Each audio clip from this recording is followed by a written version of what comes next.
history books, they tell of their defeat in 45. They all came out of the woodwork on the day the Nazi died. They say the prisoner of Spandau was a symbol of defeat, whilst Hess remained in prison and the fascists they would beat. So the promise of an Aryan world would never materialize. So why did they all come out of the woodwork on the day the Nazi died? The world is riddled with maggots, the maggots are getting fat. They're making a tasty meal of all the bosses and bureaucrats. They're taking over the boardrooms and they're fat and full of pride. And they all came out of the woodwork on the day the Nazi died. So if you meet with these historians, I'll tell you what to say. Tell them that the Nazis never really went away. They're out there burning houses down and peddling racist lies. And we'll never rest again until every Nazi dies.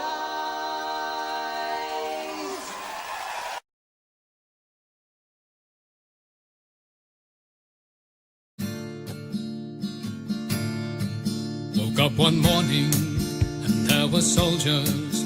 Oh, bella ciao, bella ciao, bella ciao, ciao, ciao. Woke up one morning and there were soldiers. The invasion had begun. Lend me your shoulder, we'll stand together. Oh, bella ciao, bella ciao, bella ciao, ciao, ciao. Lend me your shoulder, we'll stand together.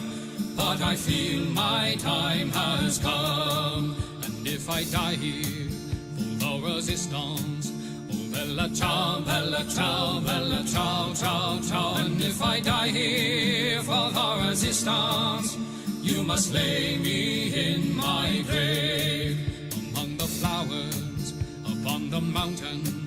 Oh bella ciao, bella ciao, bella ciao, ciao, ciao. Among the flowers upon the mountain, let me rest among the brave. Someday the people will pick the flowers. Oh bella ciao, bella ciao, bella ciao, ciao, ciao. Someday the people will pick the flowers, and they will remember my name. This is the flower of the resistance. Oh bella ciao, bella ciao, bella ciao, ciao, ciao. This is the flower of the resistance, and those who died for liberty. This is the flower of the resistance. Oh bella ciao, bella ciao, bella ciao, ciao, ciao. This is the flower of the resistance, and those who died for liberty. This is the flower of our resistance, and those who died for liberty.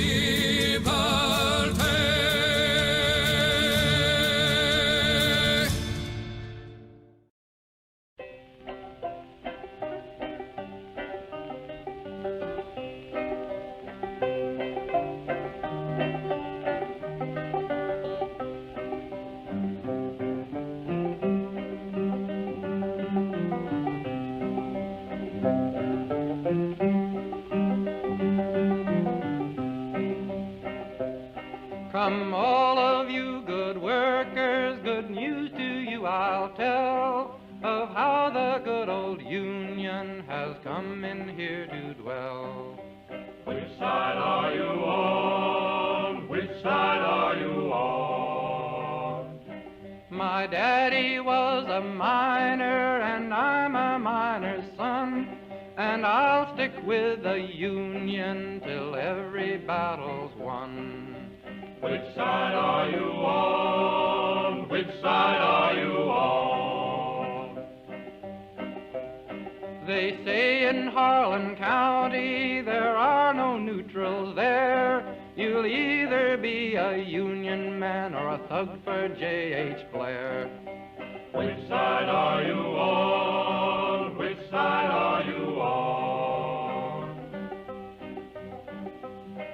Oh, workers, can you stand it? Oh, tell me how you can.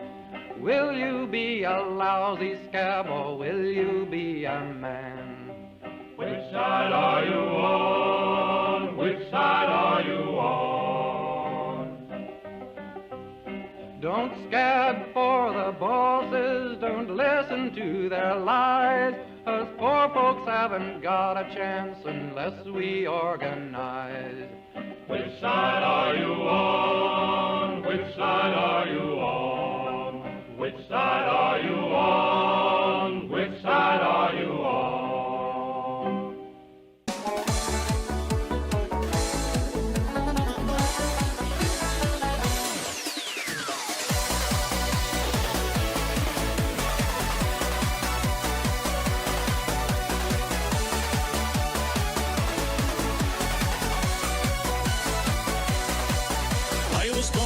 Street where the line runs to be, and the lovely English people walked all over us. And every single night when they tell, come home tight, he'd invite the neighbours out with this chorus. Come out, you black and tans, come out and fight me like a man. Show your wife how you won medals down in Flanders. Tell her how the IRA made you run like Galloway from the green and lovely lakes of Gilshandra.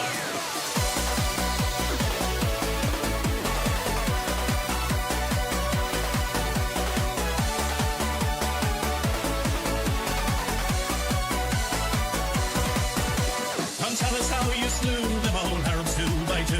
Like the Zulus, they had knives, bows, and arrows. Of how bravely you faced one with your 16-pounder gun, and you frightened all the natives to the marrow. Come out, you black and tans, come out and fight me like a man. Show your wife how you won medals down in Flanders. Tell her how the IRA made you run like Galloway from the green and lovely lakes of Gilshandra.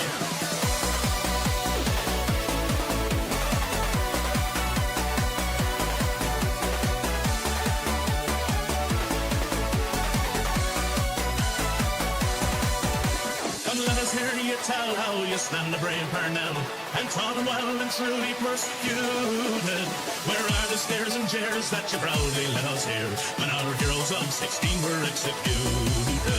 Come out, you black and tans, come out and fight me like a man. Show your wife how you won medals down in Flanders. Tell her how the IRA made you run like Galloway from the green and lovely lakes of Gilshandra.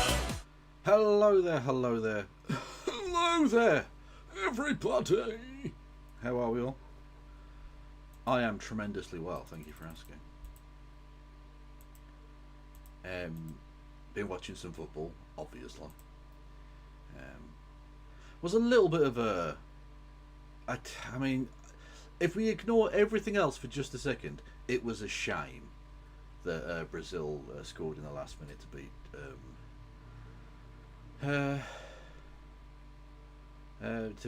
Japan.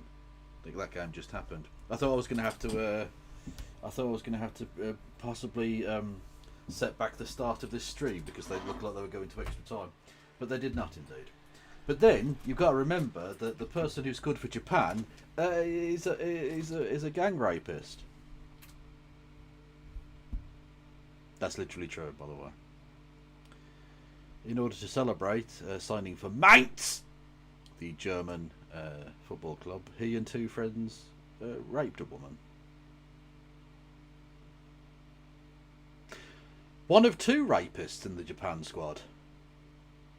Ita, on the bench, is also accused of 2 rapes in his case, and that doesn't even make up a half of the number of rapists at this World Cup. Just another day in football, eh, lads?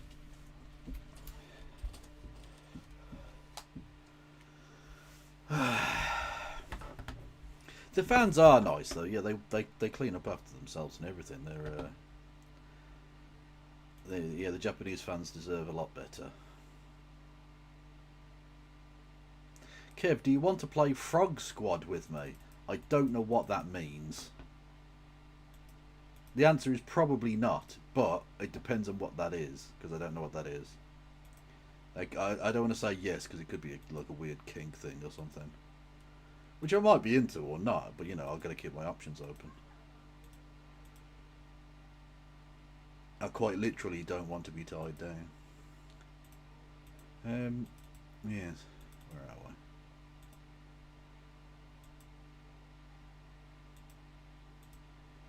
we? Anyway, so yeah. Been watching some. What the hell is this? Linky link. Oh, we've got Bowler Twat Man. Cool. Okay. Well, we can watch some. We can watch some slop after the main event if you wish.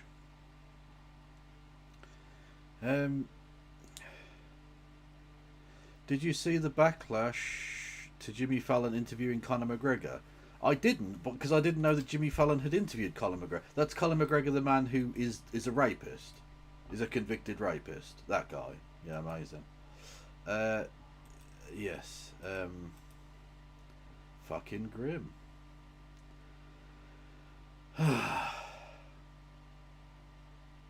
Awful. Yeah, just the world is depressing, isn't it? It's also swelteringly hot still, which is not ideal. Yeah. What is Kevy's Twitch name? My Twitch name is KFLogan1875 because I have the most inconsistent branding in the history of the world. Hello there, Mix Vivian Wolf. Everyone go and follow Mix Vivian Wolf immediately. Otherwise, you get cancelled. I don't make the rules. It's still Pride Month, so you get cancelled. Gay is in, gay is hot. I want some gay. Gay it's going to be. 1875 refers to the year that Birmingham City Football Club were founded. Ladies and gentlemen, we got him. Victory is ours. I mean, literally, that's it. But Kevin Logan was already taken. KF Logan was already taken. KF Logan 1 was already taken. So I went, well, what's a number that I can use that isn't like my fucking PIN card, that my PIN for the bank or something? Like, do you know what I mean? And I went, oh, 1875. It's on the club badge and everything. So I was like, yeah, that's a number I will remember, but isn't significant enough that I don't want it out there. You see what I mean? Yeah.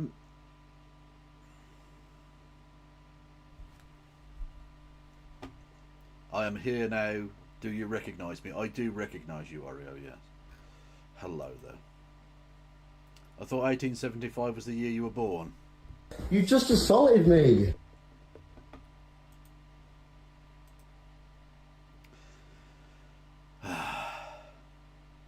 Anyway, if you wanted to help me out, you can do so in the various ways. Like bits and subs and memberships and subscriptions and tying money to the leg of a carrier pigeon and sending it to my house. I mean, if you know my house address anyway, that would be, that would be weird. Probably don't send me things. But, yeah.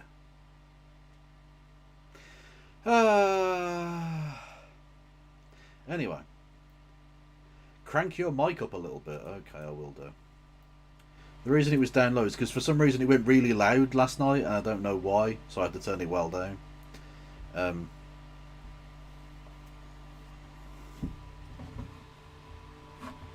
That's a fair bit. That's a bit far for my carrier pigeon. Skill issue. What you have is a lazy, feckless fucking pigeon. Kill it with a brick. I'm in a good mood. I don't know if you can tell. No, I'm actually fine. I'm just a prick. Yes. So, right. We are going to look at King of North doing speech about Burnham, Manchester, ism. Because he's northern, you see, and the only thing that anyone seems to care about is that he's northern. It's like the people in the M25 have gone, oh my god, there's another part of the country that one can be from. Where is this Manchester? Good lord. They eat pies? I thought that was a myth. Oh no. Oh no, he can't be Prime Minister. Oh good god. What next? Dogs marrying cats? Etc. etc.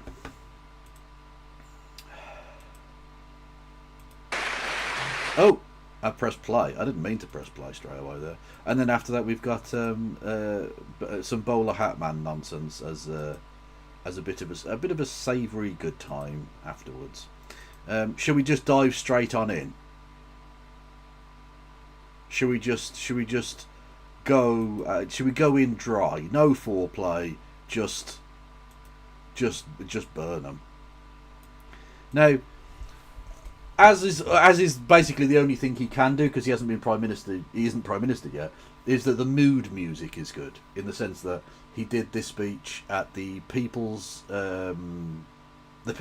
History Museum in Manchester, which is like, you know, as the name would suggest, a kind of leftist museum of sorts. So that's good. Like, there is something to be said for the way in which a politician wants to present themselves and what that implies. We'll wait and see about policy, of course. But again, he isn't prime minister yet, so he can't really do anything. But yeah, we'll. I thought that was worth mentioning, if nothing else. Have you heard from BHM since the local elections? I have not. He hasn't really been doing content about Labour at all. He's just doing reform being bad at governing, which is fine in of itself, but if that's all you're doing, I do feel like you're missing quite a large part of the picture. If you're just doing reform slop constantly and nothing else, that seems a bit like avoidance behaviour as a self-protection mechanism, which is not a healthy cope. Let me just tell you. Anyway, so King of the North is going to become Prime Minister probably in about 3 weeks' time. Let's take a look at what he has to say about things. Thank you, everyone.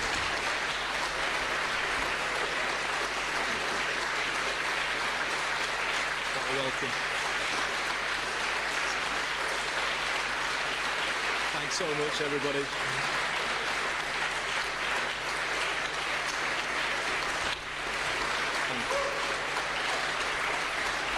What badge is he wearing?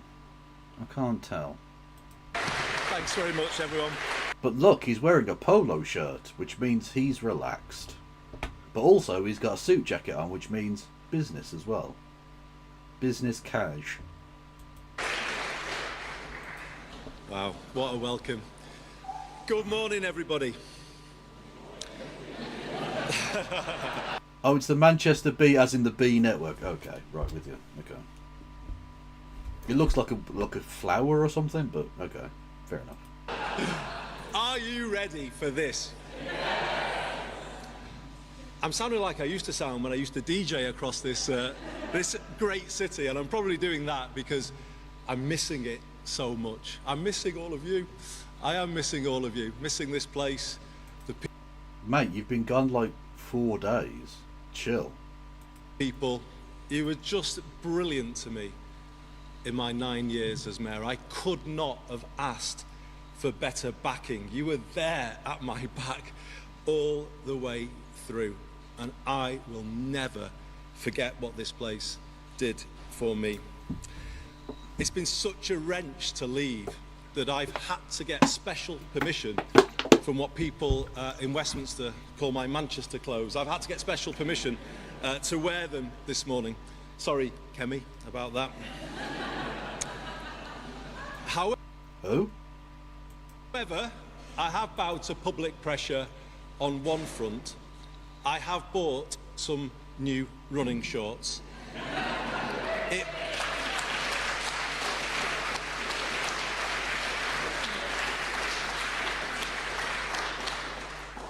It was either do that or change the decency laws, and I opted for the former. But I can't tell you how glad it makes me that we meet at this big moment in one of my favourite places on earth, the People's History Museum. It holds real significance for me, and it's not just because one of my old coats is in a glass case upstairs, and can you believe it, comes off second best alongside Michael Foot's infamous donkey jacket. That's actually quite a cool piece of history. Yeah. It's because these galleries tell the story of our country better than anywhere else. How through time it has not been run in the interests of the many. And how... Yeah, he also wasn't a donkey jacket, no. But to be fair, it just goes to show you that they were smearing leftist leaders of the Labour Party before Corbyn. Well, they were doing that to Michael Foot. long ago.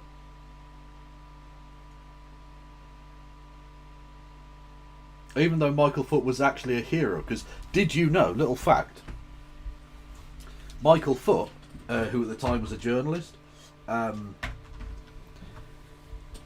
was tasked by the British government with being one of the heads of one of the regions for the British resistance if the Germans invaded and took over.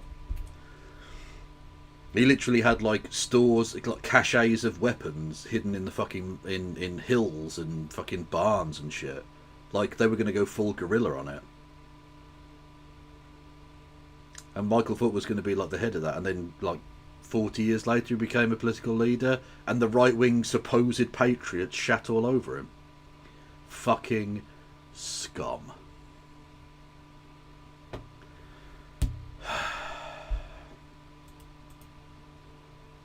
What did Attlee face? What did Attlee face? What do you mean? I'm lost by that question. What did Attlee face, if you know?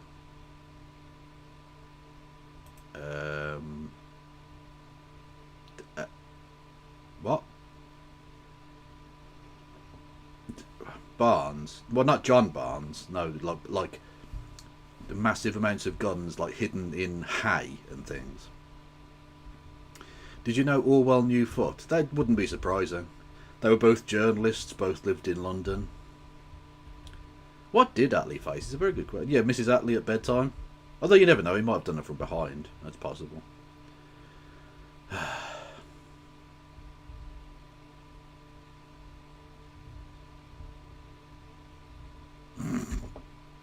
Ordinary people have fought to change that status quo and make it fairer. Today, we must take inspiration from that history and get ready to repeat it. The time has come. Oh, you mean did Attlee face smear campaign? Well, yeah, of course, yeah. Absolutely. Churchill let himself down pretty significantly during the 1945 election by suggesting that if the socialists get in, they'll have a new Gestapo here in the UK. That didn't work out, did it, Winnow? Fucking prick. Mind you, he did lose very badly, and that is funny. To build the broadest possible coalition of people to lift Britain back up to where we all want it to be. Hidden in hills. I wonder where Iran got the idea. Well, to be fair, this is not a new idea for Iran or for Britain. Literally, the phrase guerrilla comes from guerrilla. It's a Spanish term, which means little war. So guerre is war, and ia is like not prefix, a suffix. It is a suffix, which means to make something small, or a diminutive of. And so it's a small war, i.e. you don't do massive pitched battles. Sometimes may be good, sometimes may be shit. Thank you, Gennaro. I will deal with you later, my friend. Anyway, yeah, and that was during the Napoleonic War, the Peninsula Campaign, or as Napoleon referred to his weeping ulcer. Basically, it was sort of Napoleon's Vietnam, because everyone thinks of Russia as his big failing, but actually the Spanish campaign was an absolute fucking disgrace. They just poured loads and loads and loads of resources and men into trying to keep Napoleon's brother as king of Spain. Why? Why you do like you just leave Spain? I mean, it would be a bit embarrassing, but at least it means you wouldn't be fighting two wars 1,000 miles apart, when 1,000 miles was not easy to traverse. You had to do that shit on horseback.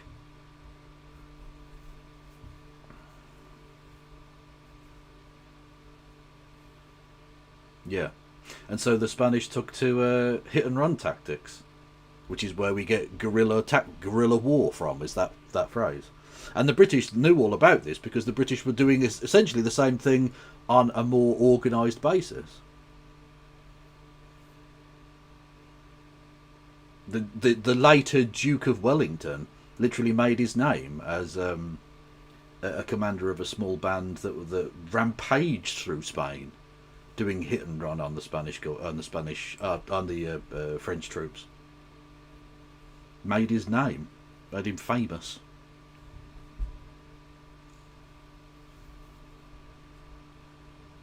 So, 100 years later, the British went, well, we could do that here.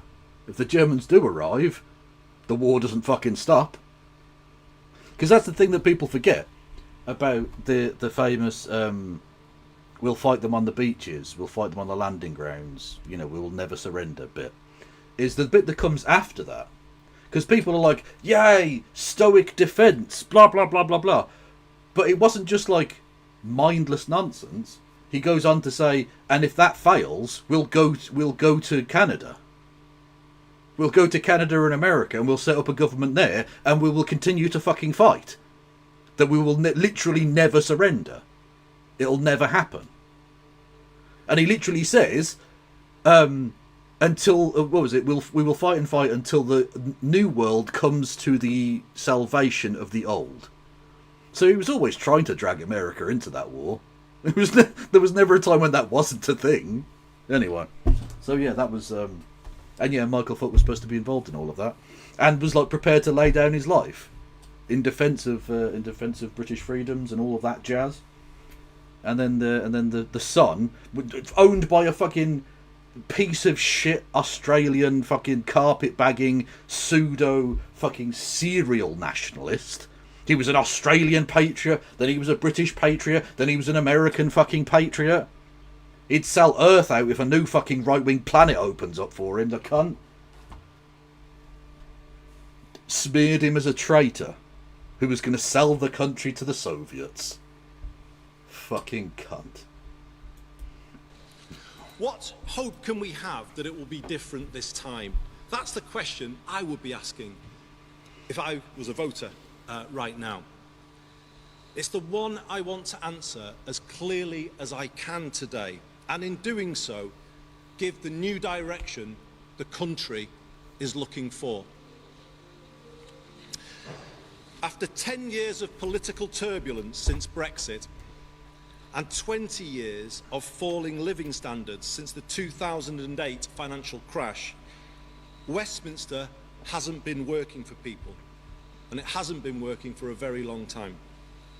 In fact, it is broken. And as a result, the country isn't where... No, Pearl Harbor was not a fucking false flag, no.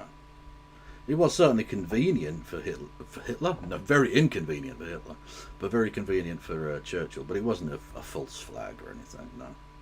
The Japanese were just idiots. Well, should I say, the Japanese war faction were idiots.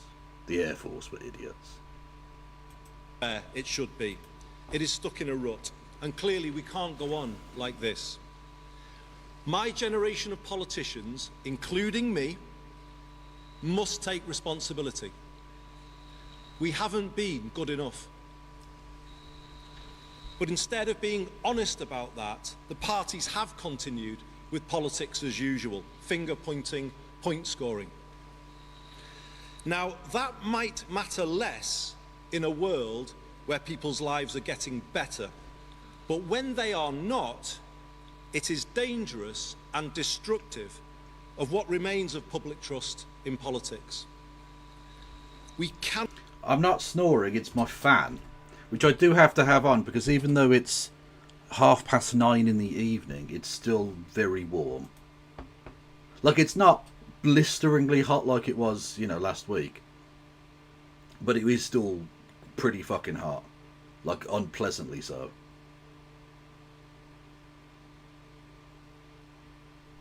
It sounded like I thought you were taking the piss. No, it's my fan. So look, I'll turn it off very briefly. You see? And then I'll turn it back on because I am gonna fucking die if I don't. So I'm not snoring. I just sound like I'm asleep. I sound like I've got the energy of a person who is currently horizontal. cannot go through another decade like the one we have just had. But I thought it was going to be a decade of renewal. I thought it's nice, isn't it, all the quiet? Are you saying it was an issue after all? We need a new determination to raise living standards of every single person in this land. And we must accept that, to do that, to fix the economy and the country, we need to change politics, and we need to do it now.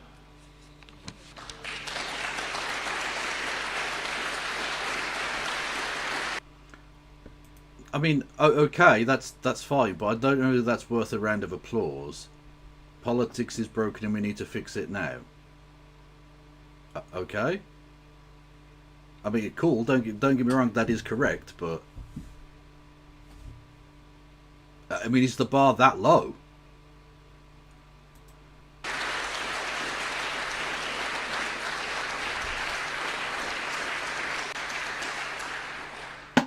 So let me state my clear intention as I put myself forward. Excuse me, the mice of Birmingham?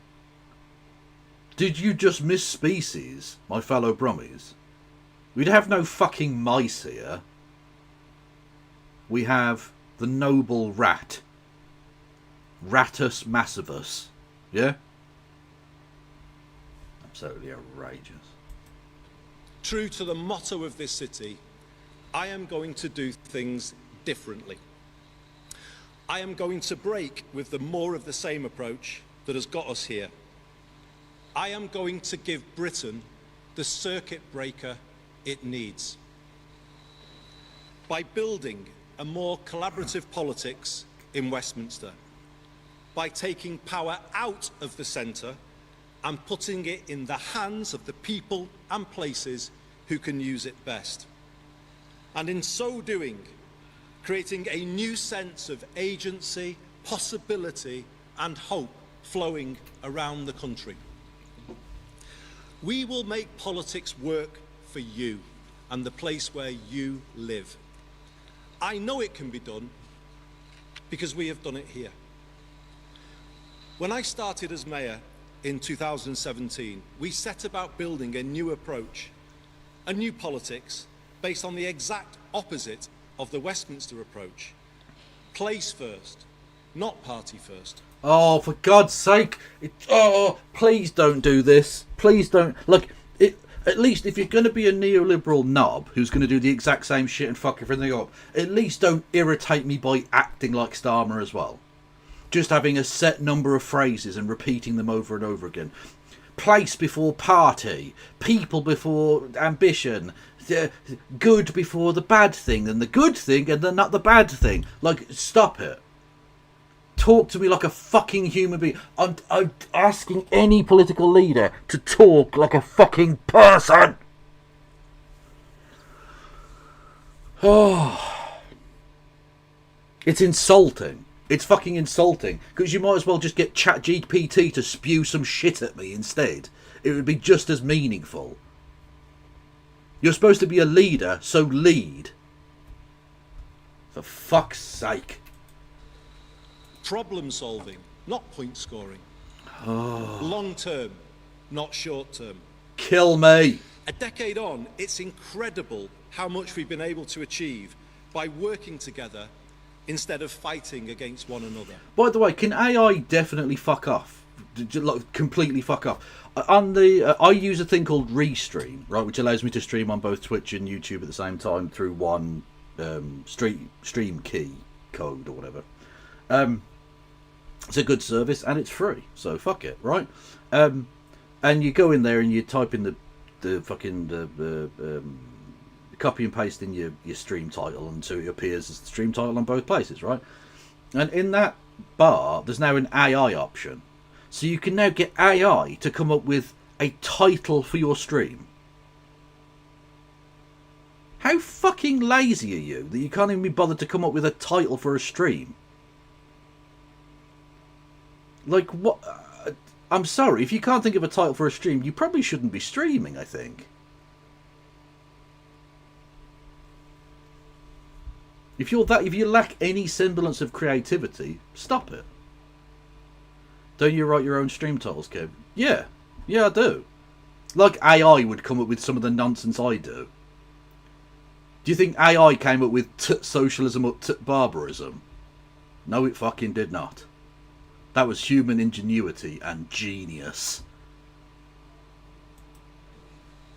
The Greater Manchester Way is based on strong partnership between all sectors: public, private, community, voluntary, academic, faith, and our trade unions.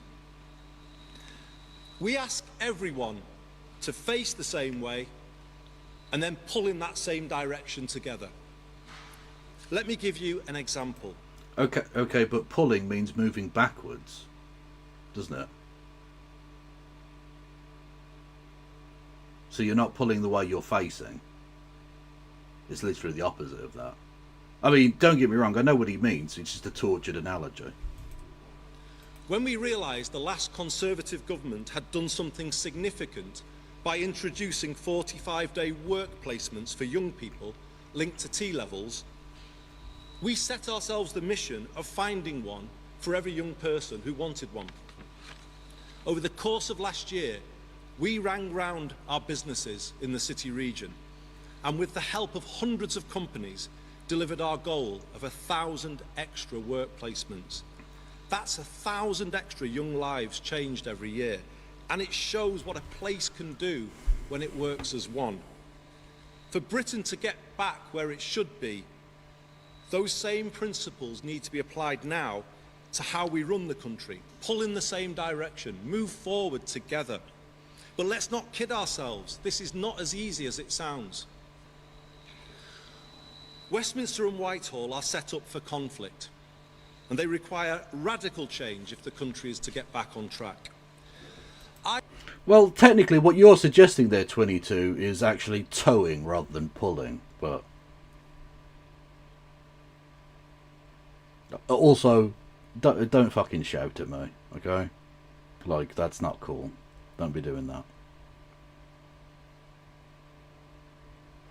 I assume those placements for young folk were Epstein list related. True.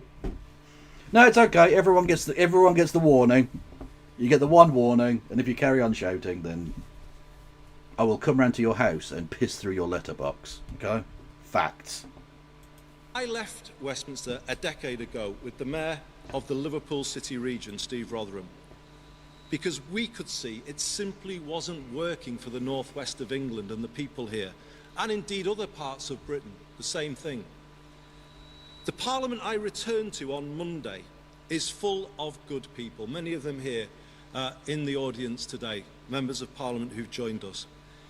And they are working hard every day, trying to do the right thing for the places that they represent. But it's hard, it's too hard for them to make change. Why? Because power is not in the hands of those places that they represent, but held by an insufficiently accountable, outsourced state. Okay. And this is where we get to the crux of the matter for me, right? One of my big things is that I want to take as much power from Westminster as it's possible to get. Because Westminster is, like, corrupt to its core. It's not just that it's broken, it's that it's meant to be broken. This is it functioning as it's sort of supposed to.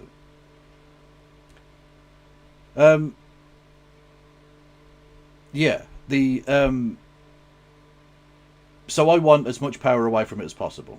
I want people to be able to run their own fucking lives, because government should be there for some things, but shouldn't be trampling on people in the way that it currently does, like, you know, locking people up for wanting to stop genocide and things like that, or indeed to stop the climate catastrophe that we're all living through. Anyway, so any power that gets taken from Westminster is positive in my eyes. The problem is, firstly, who you're devolving it to. And what powers specifically you are devolving. And, much more importantly, are they ever going to be funded? Because One of the things that was never really talked about much during the years of austerity was that actually George Osborne did a reasonable job of giving certain powers to local governments. The problem was they cut budgets enormously to the bone across the board, which meant essentially what they were doing was making the councils do the cuts for them. The councils had to try and decide which things got cut, because there was no fucking money, because all of their budgets had been taken away.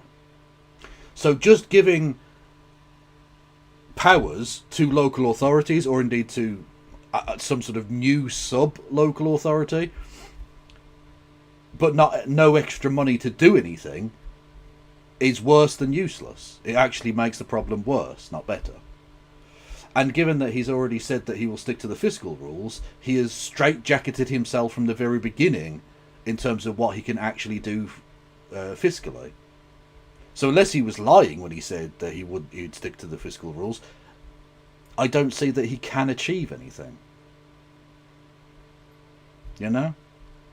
Just devolving more austerity to local government isn't really the fix that you're promising here. We are one of the most over-centralised countries in the world. Literally. And worse, that over-centralised heart of the country is not pulling in the same way, but in different directions. That is the reality of Westminster now, both within our parties and between them. Could he have been lying? Very possibly. As a Prime Minister who might want to borrow money, not pissing off the bond markets is probably a good idea. So lying and saying, yeah, we're going to stick to the fiscal rules, at least in the short term, even if it comes back to bite him on the arse with like a few bad headlines down the line, because they'll say, oh look, he lied about the thing. Ultimately, if he is able to actually invest in local communities and make people's lives better, he'll reap the rewards for it. So that could be the gamble he's trying to take. But maybe I'm just trying to look for the positives here, because if he sticks to those fiscal rules, he will achieve nothing. And he will be as unpopular as Keir Starmer, but with a northern accent. And between the departments of Whitehall. I'll be honest, I was worried about what I found on my return last week. It is a more fragmented, disjointed place than the one I left. And frankly, unhappier. I will work hard to change that culture. To be fair, I want Westminster to be unhappy. MPs being happy is not good. They deserve to suffer. I've said my piece. Leading from the front and showing how things can be different. Letting MPs be authentic representatives and not using the whip system to create fear or close down debate. Involving more people in the work of the government and drawing on 22, I was rather joking. I'm not suggesting all of them deserve pain. But if we do like, you know, the kind of the philosophical calculus on it, if all of them are upset because most of them are cunts, generally speaking, a positive has been done. Does that make sense? On the breadth and depth of talent and expertise our party has to offer. While the political direction I set is not up for negotiation, I will build an inclusive team at the very highest level so that all parts of the party and the country can see themselves reflected and represented in it. And may I... Does that include people who don't like genocide? You can have any of those people in there? Andrew? I say, I will not announce those decisions on appointments. Certainly not today, and indeed not until the end of this process. So until then, feel free to discount the wild speculation in circulation. Message for the back of the room there. Good morning, Mr. Mason.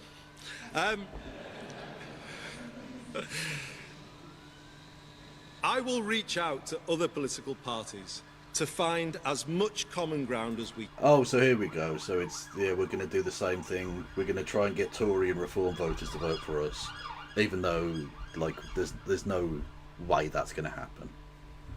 Brilliant. can, and build that more collaborative approach I spoke about a moment ago. We agree that we should eviscerate minorities and the poor. So let's do that together. Yay! Team Fascism, go! A bunch of fascist slags. So, a greater sense of unity in Parliament will then allow us to give a clearer sense of direction to Whitehall. I was struck by recent comments from ministers expressing their deep frustration at the Whitehall turf wars. Like Parliament, the civil... Unfortunately, the turf wars all involve them all being turfs. Unfortunately. Service is full of good people trying to do the right thing, but they are held back by the structure and culture in which they have to work. It is too adversarial, and too much time is wasted with departmental silos battling each other and battling the Treasury rather than getting things done. How can the country pull in the same direction when that is the reality at the very top? And as mayors, I'm sure I speak for the front row here, as mayors we have felt similar frustration over the years when those same departments constantly push back against our legitimate requests to improve our places by devolving a fraction of the power and resources they hold. The truth is this: the country spends too much time arguing and not enough time doing. I'm not sure this Whitehall culture could ever be justified. It wasn't justified when I was a minister almost 20 years ago, but it certainly can't be justified now. The stark imbalance in resources between national government and local government is holding back growth. So you're going to give local government money without cutting national government budgets? Andrew? Have you got any policies at all? Because so far you've been speaking for 12 minutes and have said nothing. Literally no things have been said in these 12 minutes. You have wasted all of our time. If councils can't fix potholes, what chance do they have of bringing forward major regeneration schemes to get growth going? While national government has got bigger, particularly since the pandemic, local government is threadbare and without the resources to fulfil even statutory responsibilities. This is not just bad for councils and the areas they serve, it is bad for everywhere. It is bad for London and the South East. The whole country suffers when the regions and nations are not meeting their potential, and Londoners are left with an overheated economy and an overcrowded housing market. It is actually bad for national government too, because we will never get the growth up to the level Britain needs unless every single postcode in the land is set up to contribute to it. This country hasn't thought in that way before, but with the Makerfield test at the heart of decision making, it will do from now on.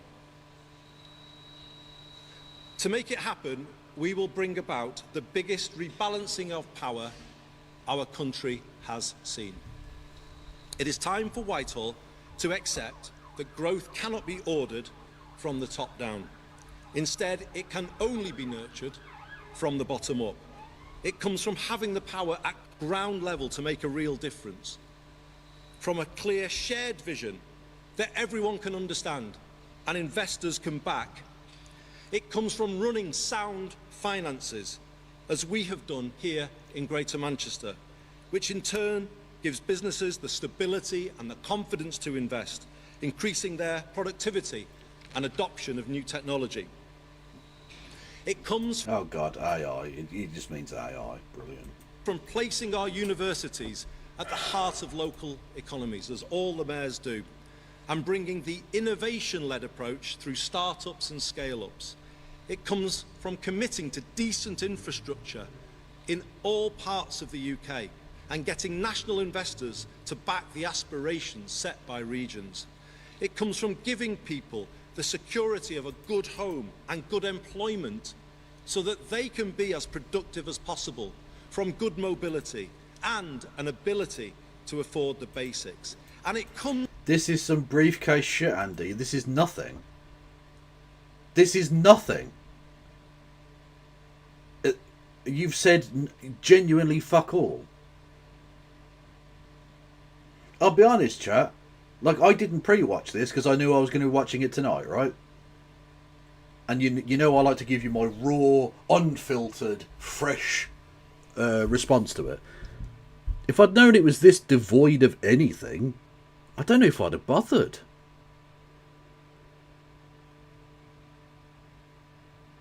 Look, there's nothing to it so far. We are like nearly halfway in.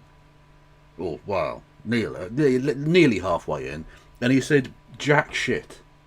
Now, maybe the back half of it is filled with loads of policy, and that would be really nice. I don't think it is, though. Can we watch Germany-Paraguay? I promise it will be more interesting, this. True. Also, Germany-Paraguay, let's be honest, Nazi derby. It's the Nazis that stayed and the Nazis that left. It's Nazi versus Nazi in that game. To be fair, that joke works for basically all of South America.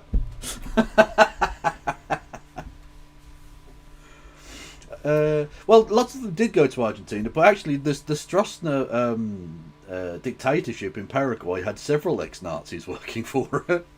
It's literally true. From not leaving everything to the market, but public intervention where necessary, to set higher ambitions for towns, as we did in Stockport, and kickstart the process of change. This is Manchesterism. What is? You haven't said anything. You can't say this is Manchesterism after having said nothing.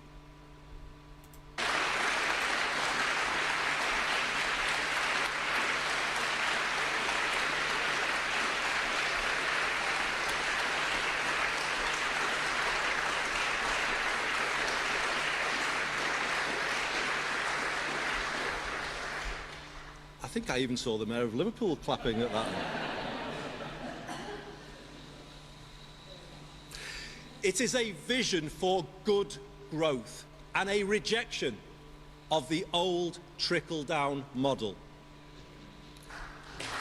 Okay, that's good. That's almost bordering on a sort of kind of nearly policy. Nearly. He's edging towards a policy. He's very much edging us right now. And I wish for the sweet release of an actual policy at any fucking point. But he's literally saying, like, okay, so the trickle-down economics has failed. So we need to do something else, right? So now's the bit where you tell us the other thing that you want to do instead of the current thing that has been happening but hasn't been working. Please. For the love of God, Andrew, I'm asking you very nicely, tell us what you want to do.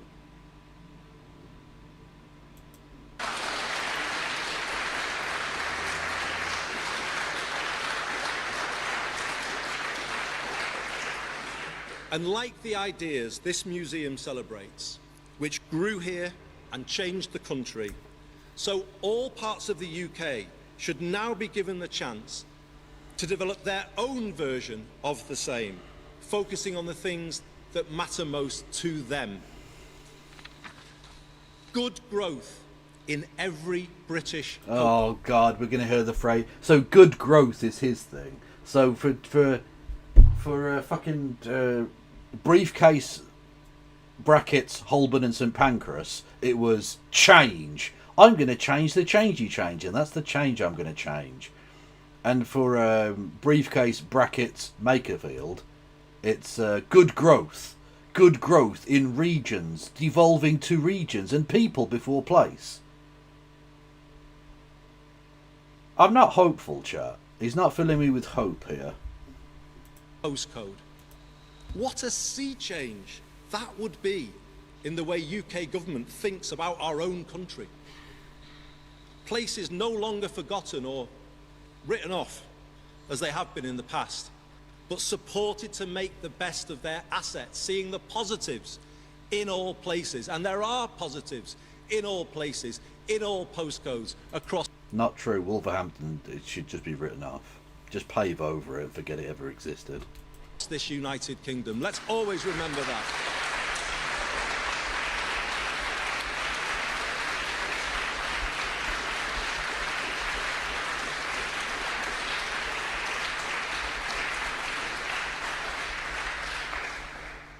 Powers for our rural economies to address issues specific to them, like inadequate transport. Powers for areas undergoing industrial transition, like Port Talbot, Scunthorpe and Aberdeen. Powers for our proud coastal towns to reimagine themselves for the 21st century. And yes, more powers for London too, over education and housing, so that London can do more for itself and remain the world's greatest capital city. And you heard that here from Manchester.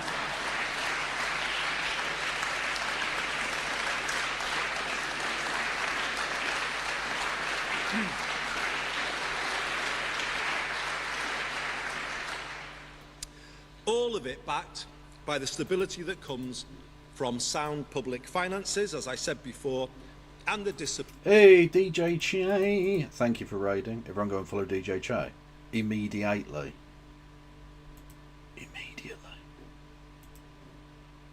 Reeves. Well, actually, I mean, another one of the litmus tests, I think, for Andy Burnham is who he's going to choose as his Chancellor of the Exchequer.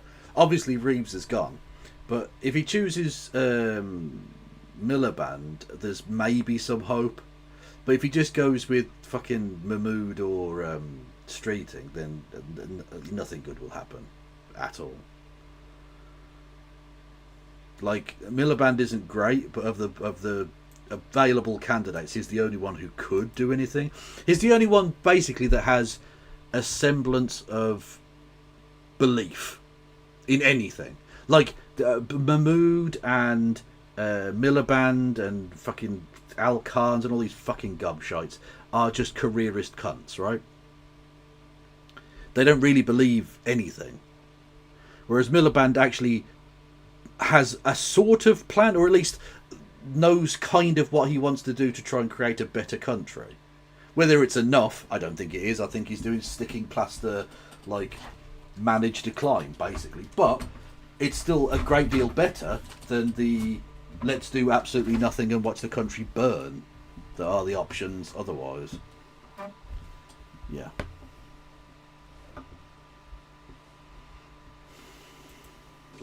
Of our current fiscal rules.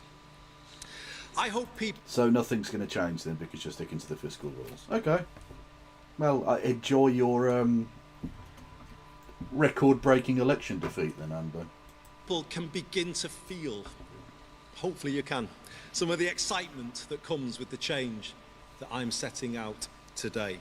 It promises a new era of possibility for Britain. Possibility in places that haven't felt it for a very long time. And I know, because I heard that from people on doorsteps in the by-election. But let's give them that feeling, that ability to hope, to aspire to better. This reminds me of Biden. No, to be fair, this man has a functioning, like, brain. He is not actually senile. Like, it's so funny to me that even Jill Biden apparently confided in someone at the time that when he went and did that debate with Trump, that she thought he might have been having a stroke. Not a 5-star review, you know? That is a solid burn, though. The change will be the biggest change in our lifetimes to the way the country is run. And it is consistent with the 2024 manifesto. We will create a more streamlined state with a clearer purpose. I don't like the phrase streamlined state. That's some shit a Tory says when he's going to cut everything. That's what a Tory always says. We need a more efficient government. We need modernisation and reform. Yeah, they're gonna cut everything. Cool. To power up all parts of the country and put a laser-like focus on growth. Oh, don't say laser focus. That's just Starmer. You're just doing Starmer tribute act. Ugh. Oh no. And regeneration. Good growth. Good growth. The change will be driven through the Prime Minister's office in an extended operation based here in Manchester.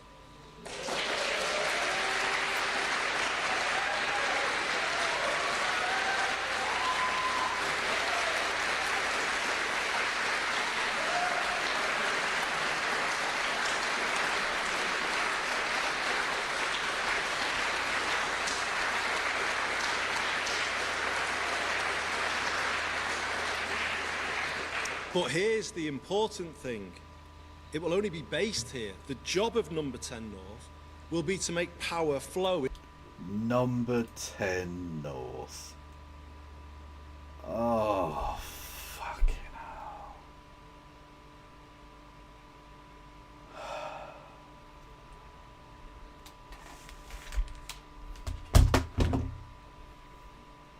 Number 10 North. Forgive me for just taking a little bit of time to let that phrase stew in my mind.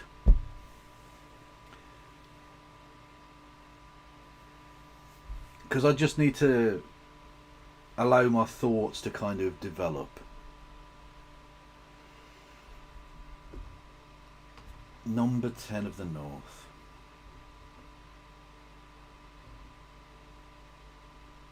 I mean, again, all of this is predicated on whether it's an actual body that exists in reality rather than a gimmick, and whether it's funded.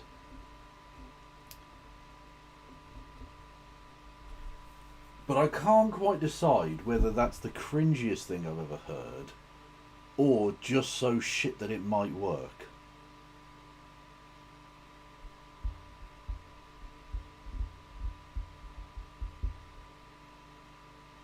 I think it's the former. I think it's a terrible idea that it is a joke. Like it's a silly gimmick.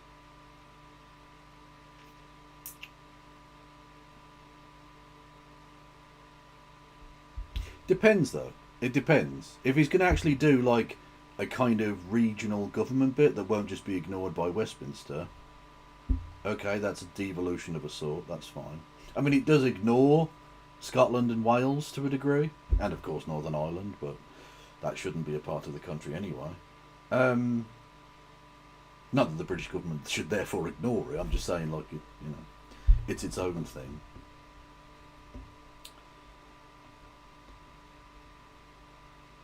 But yeah, is there a Downing Street in Manchester? Possibly.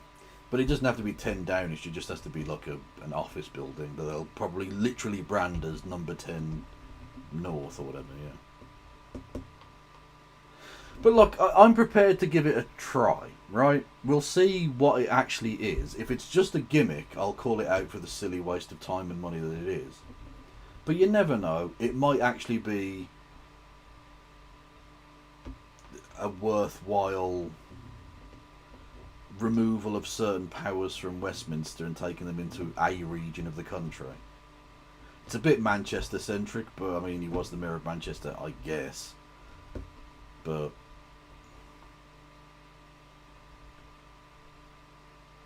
what I do have to say though, that's just struck me, is that he says we can't change the fiscal rules because it wasn't in the manifesto. We can't do, we can't do massive investments in things because it's not in the manifesto. But apparently we can do massive devolution plans, which also weren't in the fucking manifesto. Yeah, exactly. We can't do proportional representation, wasn't in the manifesto. but we can set up something called Number 10 North.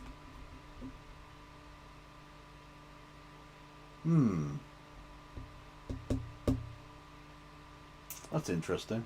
Oh yeah, don't get me wrong, fuck the manifesto. The manifesto was paper-thin gobshittery anyway.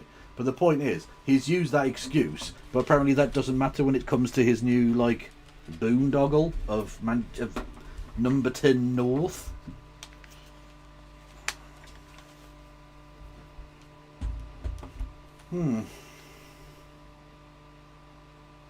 Yeah, we'll see about that. Honestly, that's taken me back a little bit. Well, you know what it is. Very, very, very, very, very cringe. Very, very, very cringe. Yeah, Number 10 North is soy as fuck. I've decided. Into the Midlands, into the southwest, into the east of England, and yes, into London, as I said before, as much as into the northeast, Yorkshire and the Humber, and here in the northwest. But not in the Midlands, and fuck Wales and Scotland, obviously, as well. Cool.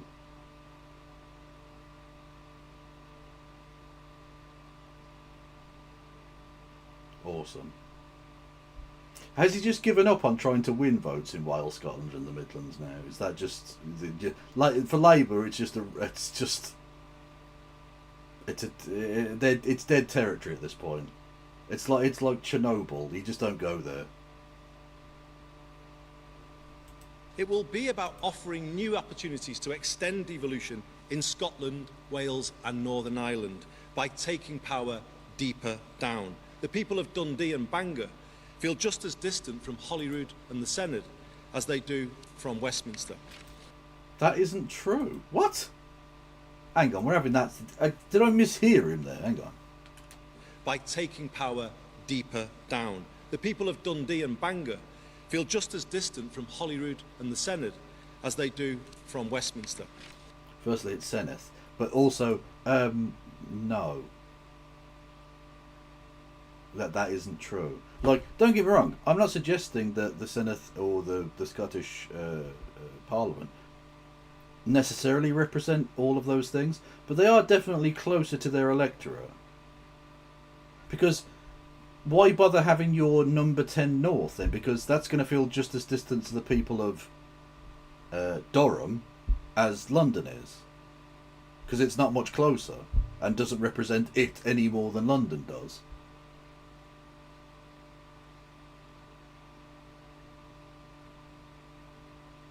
This is just bollocks. The thing you just said there was demonstrably not true.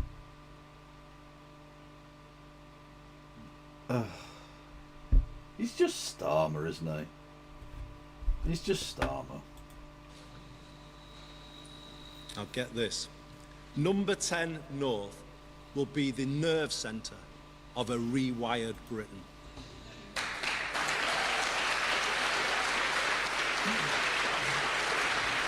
Why are you clapping that? That isn't a policy. What does "it will be a nerve centre" mean?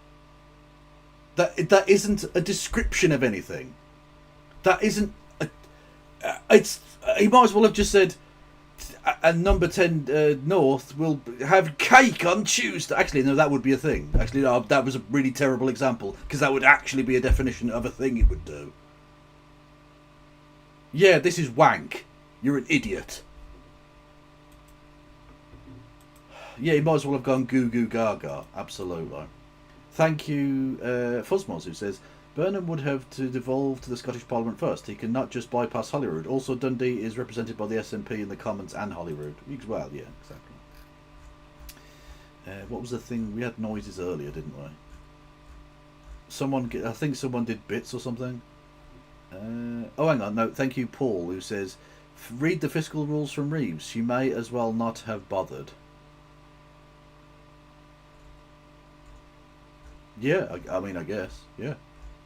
Thank you for the donation. If you mean she might not as bothered because he's just going to do the same thing, or because he's going to tear it up, I don't know. Anyway. Yeah, exactly, now get this, yeah.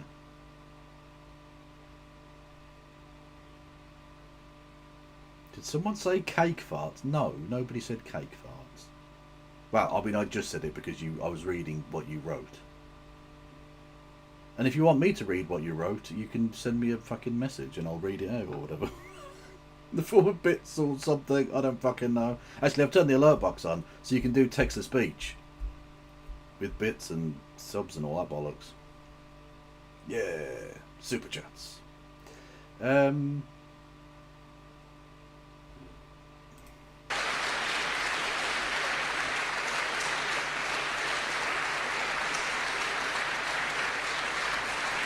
Yeah, talking of cake.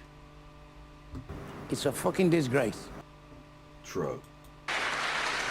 Can we get some lols in chat for Bernard Manning being dead? Now, I understand many of the people watching this will not know who Bernard Manning is, but trust me, it is funny that he is dead.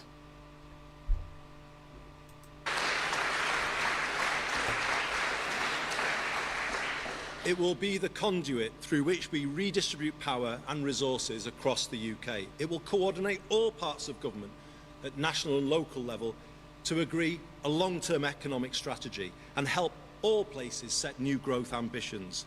It will be given a mission to strive for equivalent living conditions in all parts. Okay, Bernard Manning was a racist comedian. A disgusting, sexist, racist comedian. And it's funny that he's dead. There you go.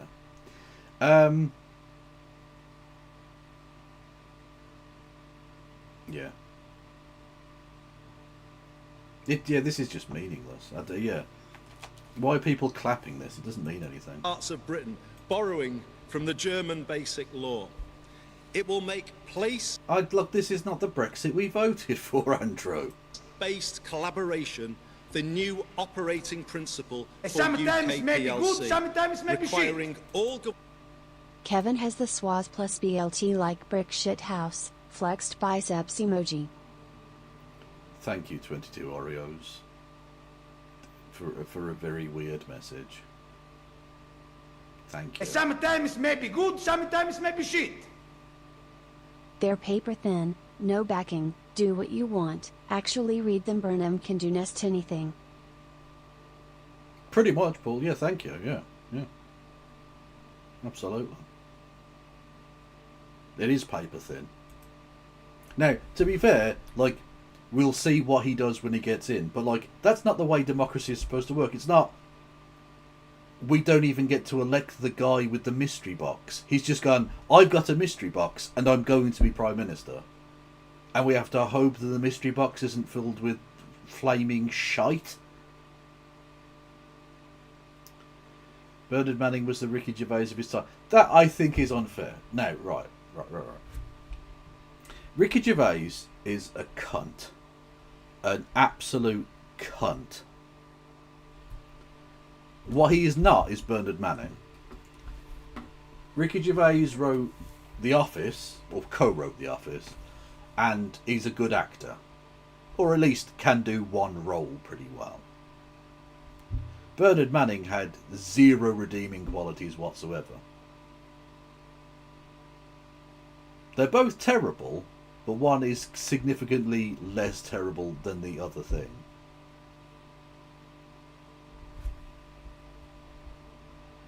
But there we go. government departments and agencies to support strategic and local authorities with staffing and resources.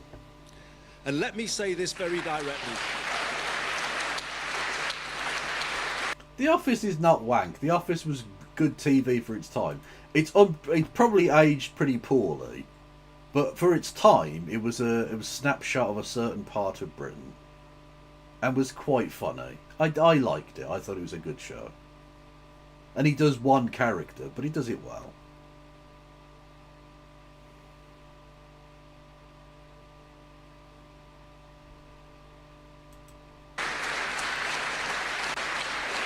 Yeah, Afterlife is wank. Afterlife is dreadful, yeah.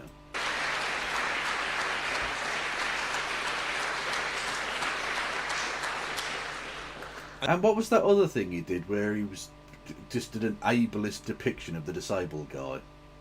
What was that called? Derek. Derek was rubbish as well. And let me say this very directly. The days of Whitehall fighting the devolution power into the regions and nations are over, for good.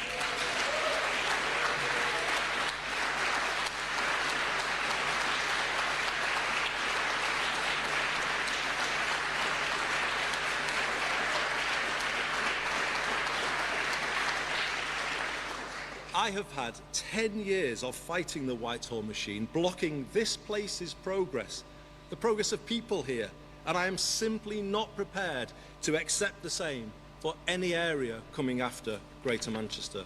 The whole of Whitehall will now be required to get behind our places and work together with them to make quicker, more joined-up decisions. Ours will be a 10-year mission to raise living standards across the land.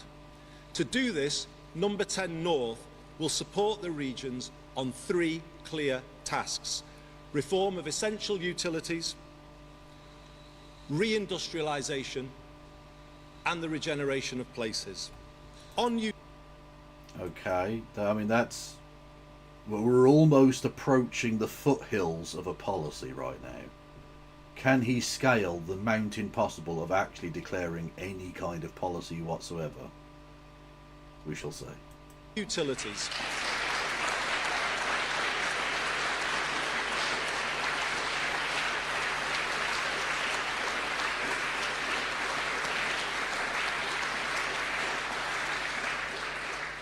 On utilities, we will ensure all parts of the UK are able to take greater public control of essential services like water. Ah, see? Public control. Not public ownership. Notice the very... I mean, look, once a Blairite, always a Blairite. Never, ever say the bad thing out loud properly. Always make it seem a lot better than it actually will be. So you say public control and people think, oh, does he mean like a kind of nationalisation? Or no, just more regulation. Just a bit more regulation. Some window dressing. But you're still going to have shit in your waters. So that's nice. Honestly, this country's so fucking broken at this point. I think cholera might be a fucking saving grace for us all. Housing, energy and transport, learning from the model that has transformed our bus networks here in Greater Manchester. We will set out 10-year plans to bring down the cost of these essentials to individuals, families and business. 10-year plan. I mean, don't get me wrong, we do need longer term government, but you've got 2 years to turn this shit around, mate, and that's if you don't get knifed in the back by Wes Streeting. 10 years, that's a bit like, you need to do something now, my man. Like, come on. Businesses. On reindustrialisation, we will support every region to set clear and credible industrial ambitions and provide the support to achieve them, encouraging more cross-UK partnership. Ah, Paraguay are 1-0 up. The spicy Nazis are ahead of the sausage Nazis. Woo! Between places with complementary industrial clusters, as Cambridge and Manchester have done on life sciences. We will consolidate public and private investment at a place-based level and help all areas. What does that mean, Andrew? What does that mean? We will consolidate private and public finance on a place-based level. So, what, PFIs but local people get to decide it? Is that what you mean, Andy? Because that's what it fucking sounds like. It sounds like locally sanctioned PFI schemes. Which is sort of how we got into this problem in the first place, isn't it? Because you and your stupid PFIs are weighing us down as a country, you stupid bastard.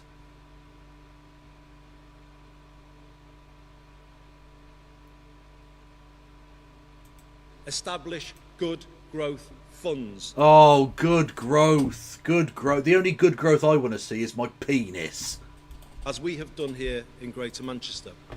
We are such an inventive country, and going forward we can be the world's leading innovation nation. This is the key to higher growth, and I want more world-beating British manufacturers and service providers at the frontier of new technology and exporting to the world. I will back our scientists, technologists, entrepreneurs and creatives as I have. Is technologist a word? Is that is technologist a word? Technologist? It's a special scientific knowledge and technical expertise to manage technology. Oh, okay. Yeah, okay. I don't think I've heard that word before, technologist. It sounded made up. It sounded like something I would searching for the real word and just go, you know, a technology person, a technologist. The person that does the ology of the tech. But apparently it is a word. Okay. Well, all words are made up. I mean, like, a word that you would make up that isn't already a pre-existing word.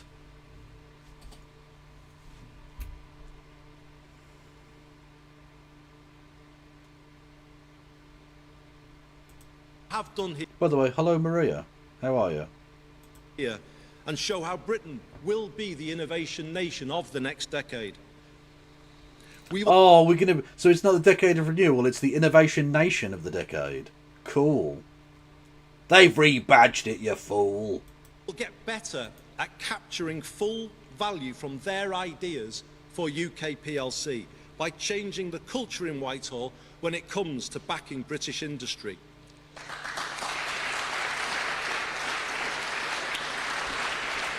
You might think that you're experiencing deja vu, because I will have said now for the millionth time, what the living fuck does that sentence mean, Andrew Murray Burnham?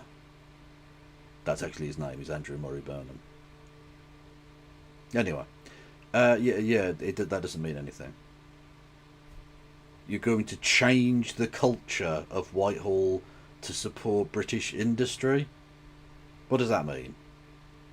Shock collars for civil servants? And if they're bad, zzz, like, what do you mean you're going to change the culture? How? What are you going to do? Levelling up. Well, it's not levelling up. He's called it differently. He's calling it powering up, which is totally different and not at all just a different badge on the same pile of shite.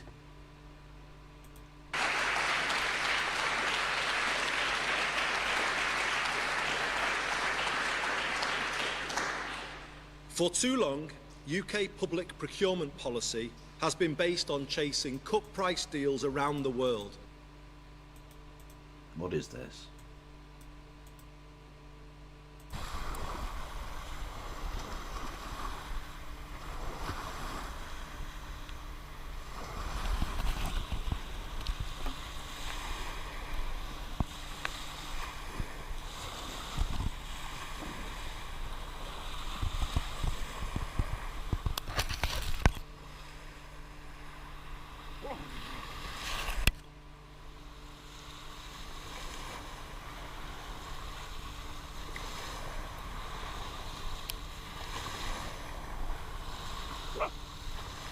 Yeah, that's right. You bark that wave away.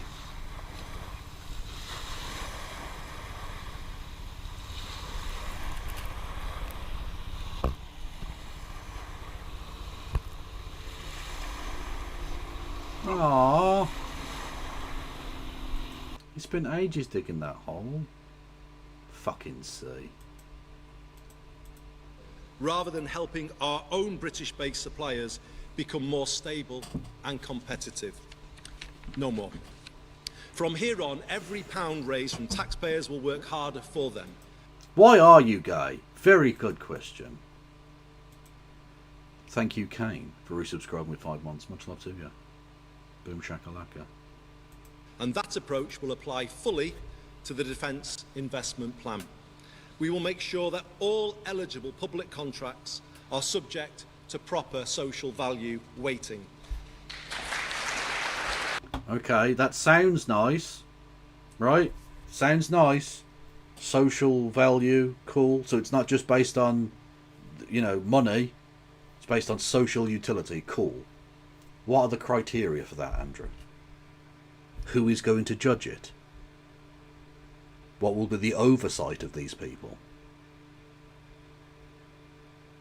You don't necessarily have to answer right this very second, but it would be nice for you to tell us something, I think. Why are you Chris Gay? Cricket reference. Well, his name's Chris Gale. What are you talking about? You could have gone with Emilio Gay. He's a man called Gay, who frankly has had a tricky start to his Test career, just saying. Gay is in, gay is hot. I want some gay, gay it's going to be. Well, given how badly he struggled, Gay often is out. There you go. We won't talk about Test cricket. It's a silly sport for losers. I've never even enjoyed it. I don't care. Any New Zealander bragging gets fucking permabanned into the fucking shadow phantom realmed gulag. And we will do that to make sure British-based companies are in a better position to win those contracts. This change is essential given the need to build our own resilience in places across the country. 255, no one deserves fascism. I know what you mean. Like, it can be very black-pilling. I should, for people who are just listening, 255 asks, you ever watch this kind of thing and think maybe we deserve fascism if this is the best alternative we can muster? No one deserves fascism. Fascism is a step of anti-humanity. It's never a tolerable thing and never anything that anyone deserves. But I know what you mean in terms of it's a very black-pilling experience, seeing shit replaced with shit replaced with shit replaced with shit. It fills you with a sense of dread. But the thing is, no one benefits from fascism, or at least no one who deserves to benefits from fascism. But everyone loses in the end. Anyway. In an increasingly uncertain world, we need to safeguard sovereign manufacturing and production capability across the country. Like how America deserved 9/11. So I didn't realise that Hassan Arbi was a secret sock account watcher. Was Stokes' resignation a shock? I said we weren't talking about cricket, but it was a little bit, but not really, but kind of, but not really. In critical sectors like steel, defence, energy, food and farming, rather than just being prepared to let it go, as we have sadly done in the past. In return,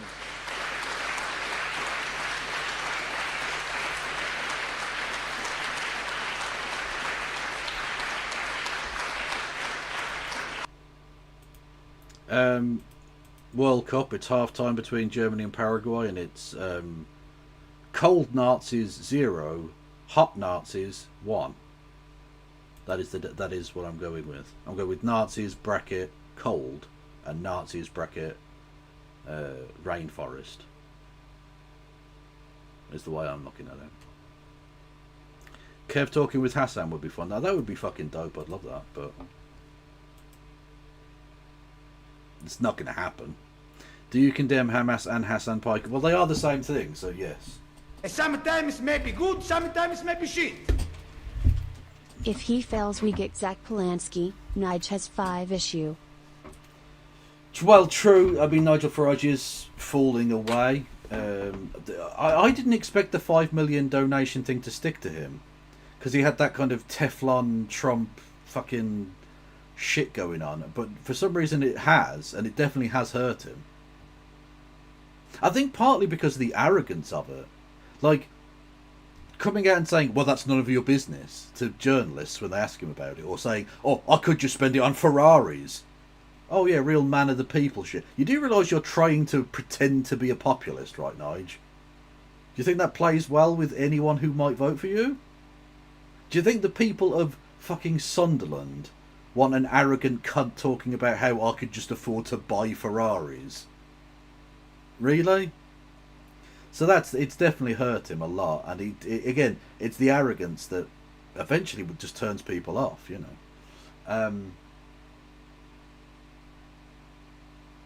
But I don't think if he fails, we get a Green government. The problem is, I think look, it's impossible to say, but I could definitely see that a kind of Farage-less Reform Party joining up with the Tories in some kind of, if not coalition, then a kind of confidence and supply agreement, like what the Tories had with the DUP, or as I like to think of them, the party of the nonces, because their ex-leader was literally convicted of being a massive nonce last week, because it's Monday, isn't it? Anyway, so that could definitely happen, and in that situation we may never get any kind of democratic vote ever again. You know, with fucking briefcase and briefcase laying down the fucking laying down the kind of fascism red carpet for Nige to swan in, or it might not be Nigel, it might be whoever. I don't fucking. It won't be Zia Yusuf, clearly, because there's no way a party that racist would ever have a brown leader. That's not going to happen. At least the Tories pretend not to be racist and have like brown people up front. Not Reform. No.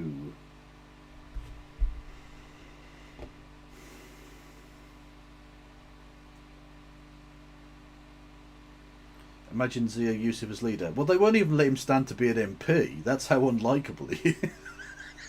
I can't believe he tried to flex with that. Actually, did you just presume I hadn't tried to stand and been rejected? Joke's on you, because I'm actually a massive loser. Yeah, thanks, Zia. Yeah, no, ouch. What a burn on me that is. In return, we will recycle maximum benefits for our communities and our residents. For instance, by requiring a much greater supply of 45-day work placements and apprenticeships for young people.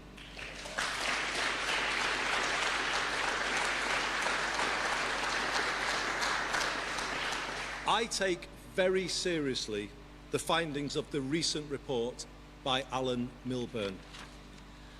We need a complete rethink of how we support the next generation to succeed, and it has to start with the education system. The days of a school system configured entirely around the university route will be brought to an end.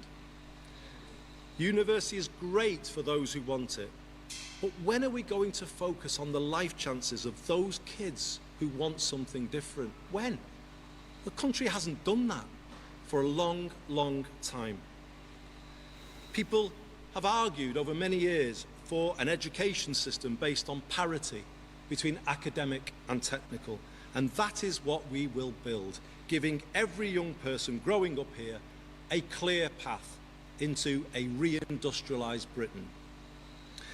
Where young people need mental health support, it should be provided as part of in-work support.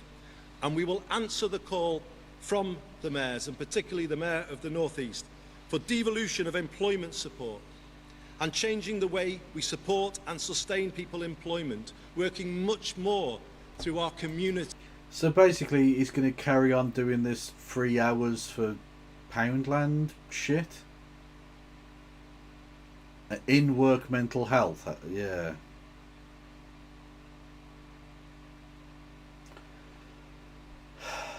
Briefcase. There are another 8 minutes, I think, but probably a lot of that's clapping at the end, so probably about 5 minutes. And voluntary sector at a grassroots level, working with organisations people trust to help them, rather than going into places that they fear. This is the difference that the mayors can make, and in doing that, we will reduce the welfare bill in a way that is fair and lasting and helps people move forward. Another way to do that is by repairing the public housing stock. Britain has lost almost 1.5 million council homes since the 1980s, and around the same number of people are now on housing waiting lists and have been there for a very long time. As a result, the country is in a housing trap. We are forced to chase rents in the private rented sector through the benefit system. When governments try to control these costs by freezing local housing allowance, it makes families homeless and places unfunded pressures on councils when they have to pay for temporary accommodation. Britain's housing crisis is having a ruinous impact on its public finances. So, working with local areas, Number 10 North will oversee the biggest council house building programme since the post-war period. Okay, I do have to quibble on the exact wording again there. Since the post-war period. So you're not including the post-war period. You're saying since neoliberalism killed all house building, we're going to start building council houses more than we have in the last 40 years. I think is what he means there, right? But okay, let's say he's going to build more council housing. That's fine. That's absolutely fine. But if you don't get rid of right to buy, especially with Tory councils, they're just going to sell them off again.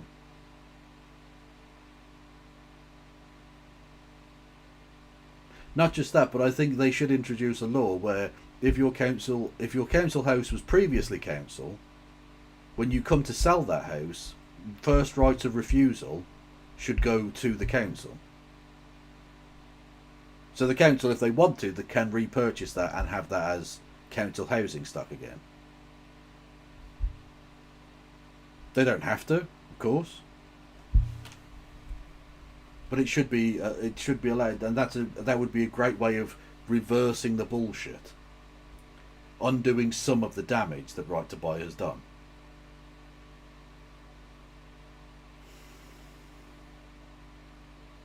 But if they're going to build more council housing, okay, that's a good thing. The bar is super low, but that's something. Okay. We'll wait and see what the detail, because again, the devil is always in the detail. But that's good. That's positive. That's actually kind of a policy. Good. Thumbs up. Awesome.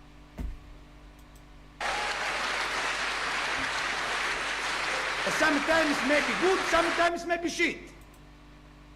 He came out on Politics Joe saying to axe right to buy. He did actually say that. Okay. Well, if he gets rid of right to buy and builds council homes, good. That's an actual thing that will demonstrably improve the situation. Yeah. Awesome. Awesome. Good stuff. Yeah, I'm here for it. You need brickies and plumbers and sparkies. That's true, but I mean, again, he did go on about trying to get more vocational education and stuff, which does take time to come through, of course, but like, he was talking about a 10-year plan, so... Which is like twice as long as Stalin, which means he's literally twice as bad as Stalin. He's double Stalin. Double Stalin. He kills you with 2 ice picks.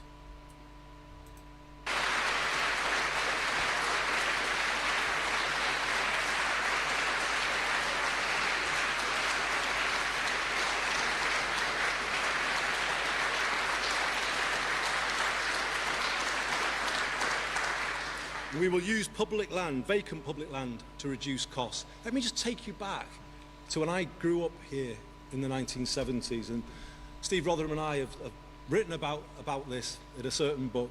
But when we were growing up here, amongst the friends we had at school, there were 2 things that were the foundations of working class aspiration.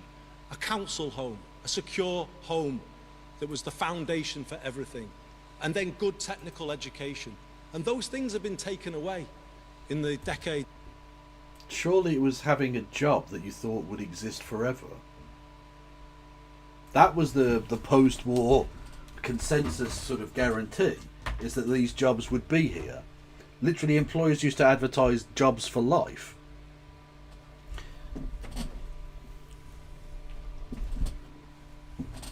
The end of idleness, as it was rather, let's say, unwokely described. that work was there for people. So it's not just good education which has been stripped away from people, but any semblance that you would have any security going forward. All land should be public, surely. Well, this is the thing. Britain has one of the most unequal land ownership distributions on Earth. Other than totalitarian monarchs who own like all the land in some place, right?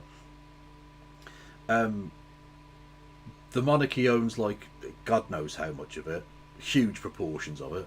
The Duchy of Cornwall owns most of Cornwall, for instance, and then a few small, a very small number of large land banking cunts own the rest of it.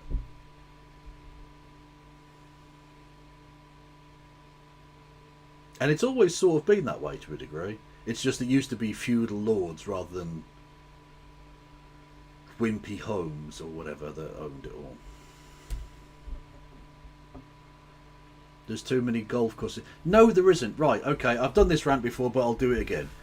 There aren't too many golf courses. Socialism is not a poverty cult. It is not a joyless, soulless, empty husk of a thing, okay? You can have golf courses. It's actually fine. You can do them in more sustainable ways. You can have them open and accessible as municipal positive outlets for people's joy, right? That's fine. You don't have to be like anti-golf course just because the way we currently do them is bad. The way we currently do everything is fucking bad. It doesn't mean you get rid of everything. You can have golf courses, municipally owned, run, free at the point of use golf courses that anyone can go and use if they want to. Well, that's fine. If you hate golf, that's absolutely fine. I hate well, I don't hate anime, but I don't particularly like anime. It doesn't it doesn't enthuse me in the slightest. I have no interest in it, but I don't want to get rid of it. If you find it boring, fine. Don't fucking play it. Don't watch it. Don't participate in it. That's fine. You can also have crazy golf courses. That is also a thing. Yeah.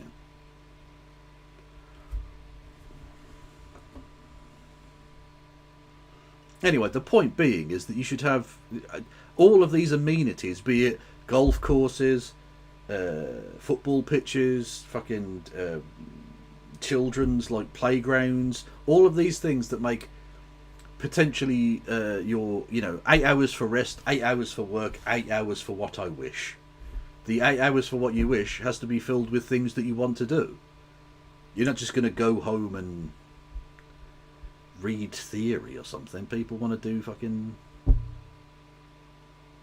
people want to go and do things. Some people like playing golf. That's fine.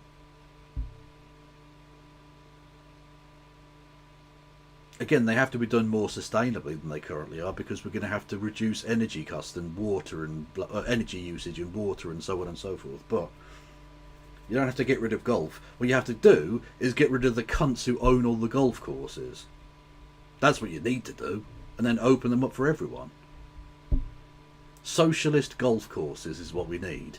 What we don't need is socialist austerity.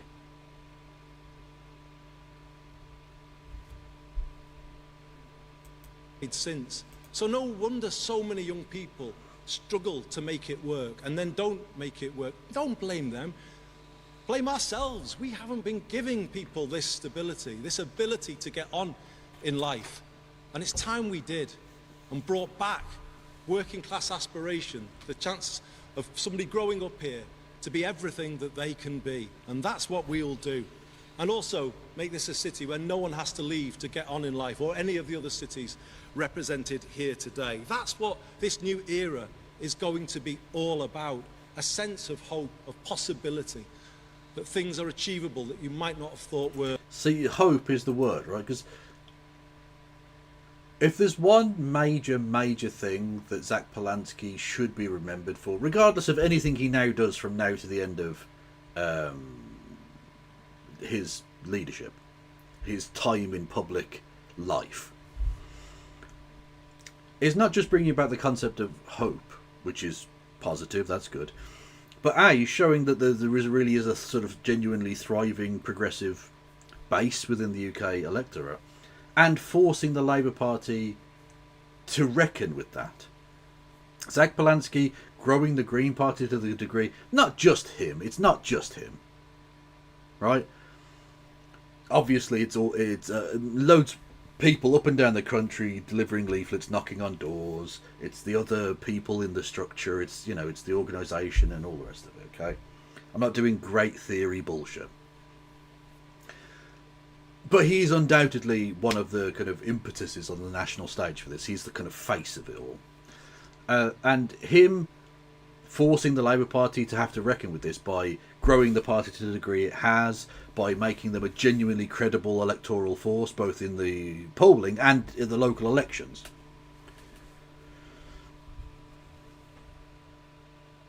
Has forced this situation. Andy Burnham would not be becoming Prime Minister without Zach Polanski existing. Simple as that.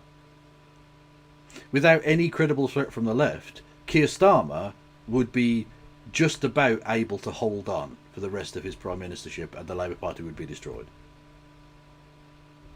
Zach Polanski has forced the direction of travel in a positive direction. He has dragged the Overton window significantly to the left in a number of key ways. That now means that the Labour Party's new Prime Minister has entered by saying we want to build more council housing.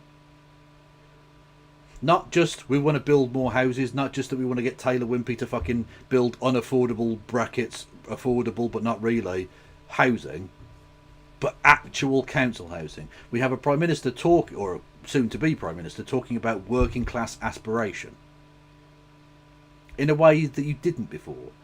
Hope didn't factor into it. It was just change as a slogan. This is positive. Now, will Burnham actually bear fruit on any of this? I have my very significant doubts. But I think Zach Polanski, just by putting this on the table, has done an immeasurable service for the good of this nation. Who's to say where it might end up? It could end up with him one day being in number 10. Either number 10 South or number 10 North. Who knows? But he's undoubtedly done a great service to everybody on these islands. Before. And having this focus on council homes again and building them in all parts of the country, it will represent a decisive shift to a more preventative, productive state, adopting a national housing-first philosophy, as has been pioneered so successfully in Finland. If you don't give people a good home, what chance have they got of having a good life? What chance of making the health service sustainable if people are not living in good accommodation or getting a good education for kids? Everything starts with a good home. And this country finally has to put that at the top of its priority. By the way, that wasn't me moving the screen. For some reason, the camera jumped over to the left. See, Zach Polanski's so based, he got the camera to move to the left. Boom. List.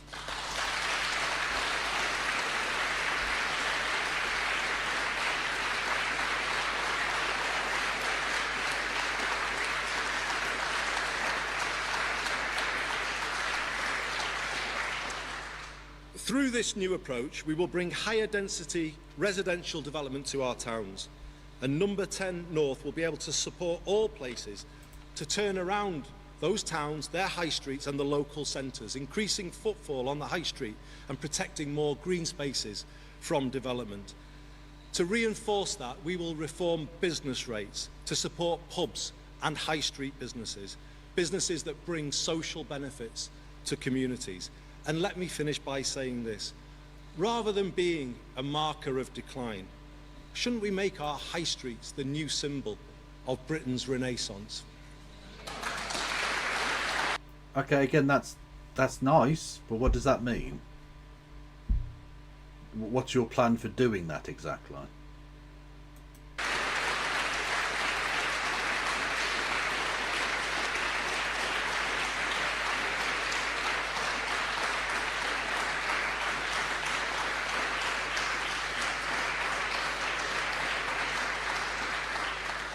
Ours is a 10-year mission to raise people's living standards.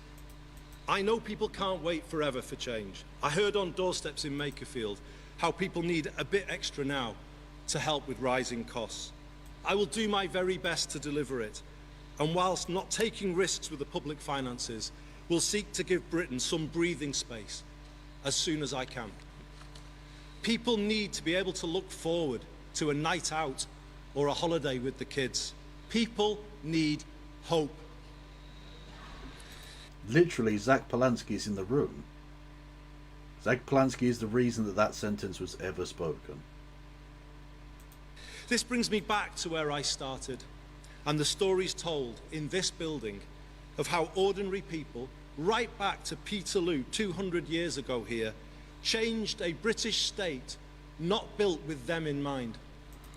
Talking of Peterloo, do you think it's okay that the British government are using authoritarian power grabs to arrest and imprison people? Do you think it's okay that the British government lies to juries, the ones that they allow to exist, of course, and then retroactively apply terrorism legislation to people who were not informed that they were being charged under terrorism legislation? Do you think that's okay, Andy? Because I haven't heard you talk about this much at all. Our modern challenge is exactly the same. An economy which, from the mid-1980s onwards, has not been built with them in mind, and instead has handed more to those who already have most and left people overpaying for the basics. If people in 1844 could form the cooperative movement in Rochdale to lower the price of food, then why can't we act now with similar courage to make life better? Imagine what things could be like if we succeed. Imagine what it would feel like to live in a country wired to work for ordinary people rather than against them. Imagine if all local areas could build homes people can afford to the point where they could guarantee one for everyone. Imagine if we could bring down the cost of energy for people and businesses and the good things that would come from that. Imagine good growth in every postcode and hope in every... Good growth. I already have a new favourite hated phrase. Every heart.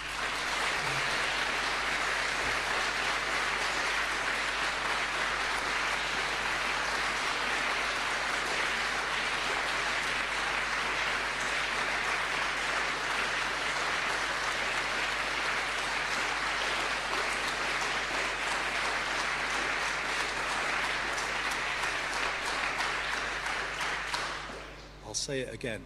Imagine good growth in every postcode. Paul Lincoln, you're standing to be a Green Councillor. Whereabouts, if you don't mind doxing yourself? Did he not consider chopping the Scottish money we get from Westminster? Well, it's interesting. Given that he's so in favour of devolution, I presume he'll be allowing the Scottish government a referendum on independence, right? Because you wouldn't want Westminster dictating to regions of the nation, surely. Right? Right, Andy? Andy? Andy?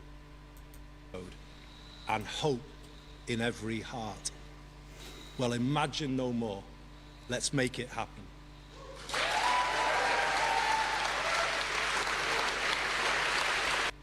He basically said nothing. He basically said no things. That was one of the most fucking devoid of substance speeches I've ever heard. And we still have fucking briefcase as Prime Minister. So we've heard lots of empty, hollow rhetoric. We shall see where that goes. Honestly, not filled with a lot of expectation based on that one. This was his opportunity to lay out something, and he laid out basically nothing. I quite like the bit about council housing, but again, we'll see what the detail is on that. Maybe it's not an issue though, transition. Andy Burnham, of course, won the Makerfield by-election, and of course this has now triggered, of course, Keir Starmer's resignation. It looks like at this point no one is challenging him. Again, at this time of doing this video, no one is challenging him. And of course that now raises the questions of, well, who is he going to bring into? I'm wearing the bowler hat in spirit because it's too hot to wear a fucking hat right now. Frankly, my earphones are making my fucking head sweat, so... His cabinet now. There was a lot... And I'm not even on camera, so I could have just said I am definitely wearing the headphones are on. Of criticism that Starmer very much sort of went with a very specific set of people, and these people were... Well, they wanted to bring change. They weren't, shall we say, very ambitious about bringing that change, which ultimately has been maybe Starmer's undoing. But like I said before, Starmer has a pretty decent legacy. You know, people will look back in history and just go, what was wrong with Keir Starmer? What the fuck are you talking about? What was right with him? You are coping and seething. They've learned nothing, these people, have they? They've learned absolutely nothing from him. They're doomed to repeat the same mistake over and over and over and over. These fucking vacuous shithouses. Why did we... The corruption. Sending Lord Yum Yum to Washington. Lying about fucking everything. Literally everything. Maybe. Did we get rid of him?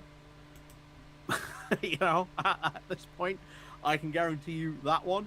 But of course, I think the biggest person, the change we will want to see is who is, of course, going to be his Chancellor. And I think who his Chancellor ends up being will probably send, I think, the biggest message of all. There is rumours being thrown around Ed Miliband might be positioned for this. I think if Ed Miliband gets put in this position for this, oh boy, we will see some fun if Ed Miliband gets in.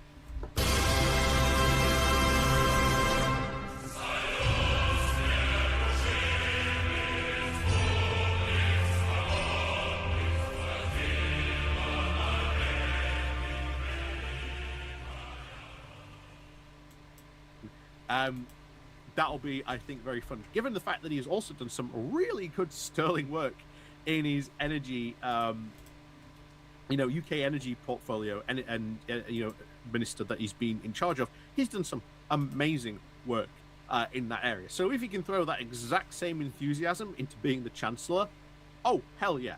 I'm all for him being the Chancellor. I know people... Oh, well, there goes any optimism I had. If he gets the bowler hat man seal of approval, then I don't want him. I've said before in the comments and in live chat that they'd be disappointed if he did leave that brief. But hey, if the man's got the enthusiasm for it, why not? Why not? It could actually be a really, really good move from this. So let's read more, of course, into this. Andy Burnham, of course, is expected to replace Rachel Reeves as Chancellor and offer her a more junior cabinet position if he becomes Prime Minister, the BBC understands. But surely she's not going to accept that, right? Surely she's not actually going to take the role as a junior minister?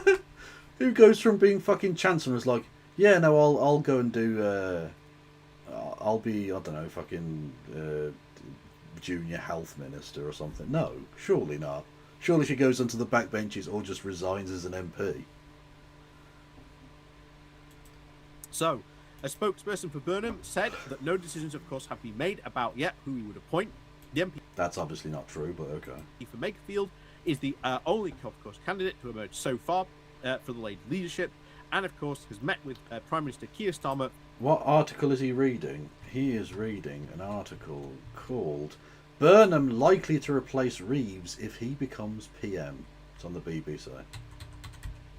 Emerged so far for the Labour leadership, and of course has met with Prime Minister Keir Starmer for talks as he prepares now for a likely entry into number 10.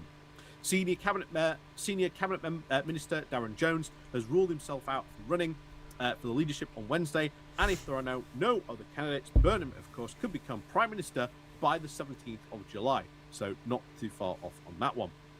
The biggest, of course, decision we'll have to, of course, make as he begins to sketch out now a possible cabinet. Didn't Rishi go from being Chancellor to a junior role? Well, Prime Minister is a junior role in some respects, yeah. No, he left and then... was he... I don't know, I think wasn't he just on the back benches and then became leader or something? I don't know. I don't know.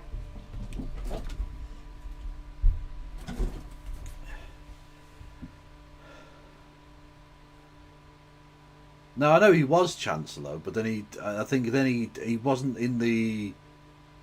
I don't think he was in the Truss cabinet, was he? And then when she left, he became Prime Minister. Yeah. He's still in the Commons, isn't he, now, I believe? Yeah. Is who will be his Chancellor, and most Labour MPs do assume Reeves will not continue in that role. First reported by the Financial Times, she is expected now to be offered a more junior cabinet position. A close ally from Burnham told the BBC. Oh, sorry, Gitago. I was sort of racking my brains thinking, like, did he go and become pensions minister or something? I don't know. He really respects Rachel, and I'm confident that he'll want her in his top team. So we'll see where she ends up on that one. That's true. He is very small. It's possible that one of the actual members of the cabinet carried him in his pocket, so he did still attend cabinet meetings even though he wasn't a minister. Listening from Michael Gove's suit jacket pocket. I don't know. It is, of course, still unclear who might replace Reeves. Ed Miliband, Wes Streeting, John Healey, even Yvette Cooper. He's on crutches? No way. Is he dying? Fingers crossed. Are among the names now being mooted. James Paul, who served as the minister now in Gordon Brown's government between 2017 and 2019, is expected to become Burnham's Downing Street Chief of Staff. So, we'll see what happens, but I think a lot of movement probably in the next coming days, certainly the next, I think, coming weeks as to what might happen on this one. I am, of course, pleased Burnham has come in, but we'll now... Really? Are you sure? Why are you happy with that? You didn't think that Keir Starmer did anything wrong? So why are you happy that the brave SKS has been dethroned? What's this? Jungle... I don't think he's wearing this, to be honest. It is a very similar pattern, but I don't think it's the same. No. It is pretty fucking similar, though, to be fair. See, I think his biggest challenge is, can he... Sometimes it may be good, sometimes it may be shit. Correct. Thank you, Poe Thoreau, for 13 months on the YouTubes. Much love. Espouse his vision and make it... Espouse.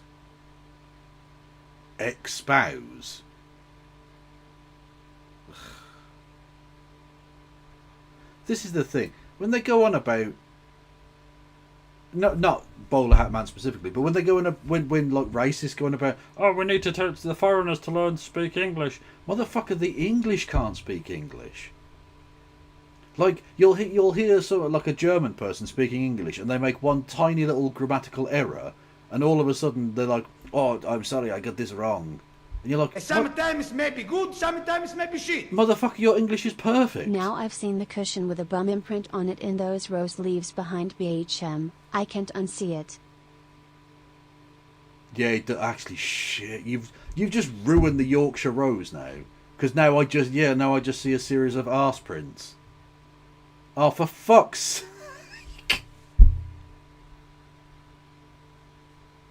Who sits on a rose?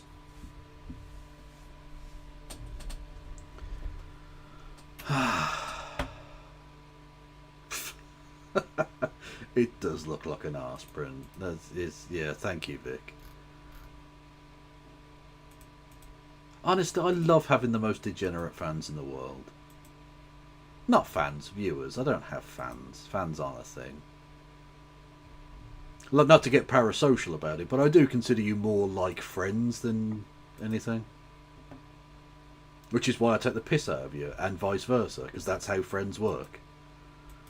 I told you, didn't I? When I was at school, we used to say, and we still do it. It's like, you know, back in the day, it used to be it was either Fritzl or Shipman, and you'd go, like, if someone said that someone annoyed you, you'd go, shut the fuck up, Fritzl.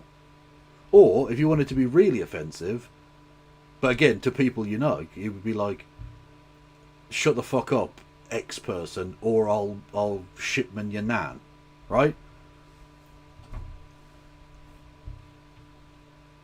Which is a really cruel and disgusting thing to say, but it's understood between the two people that it's not real.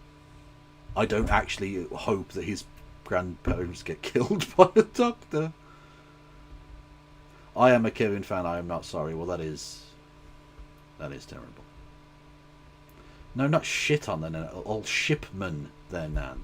For those who don't know, Harold Shipman was, I think he's dead now, isn't he? He was a doctor who, back when I was in high school, was found guilty of murdering lots of old people.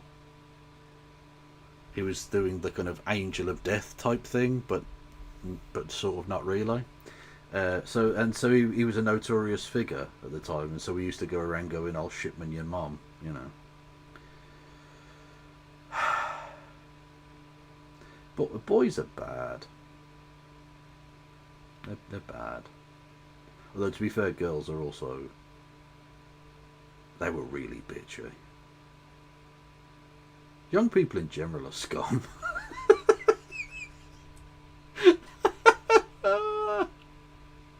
Actually, adults are bad as well. You know what? I don't like people. I think that's what we've agreed on, right? The Kev, not a fan of people. Like, I'm a socialist, so I want the best for people. I just want the best for people far away from me. Okay? I want everyone's needs to be met, but for those people to stay the fuck away from me under all circumstances.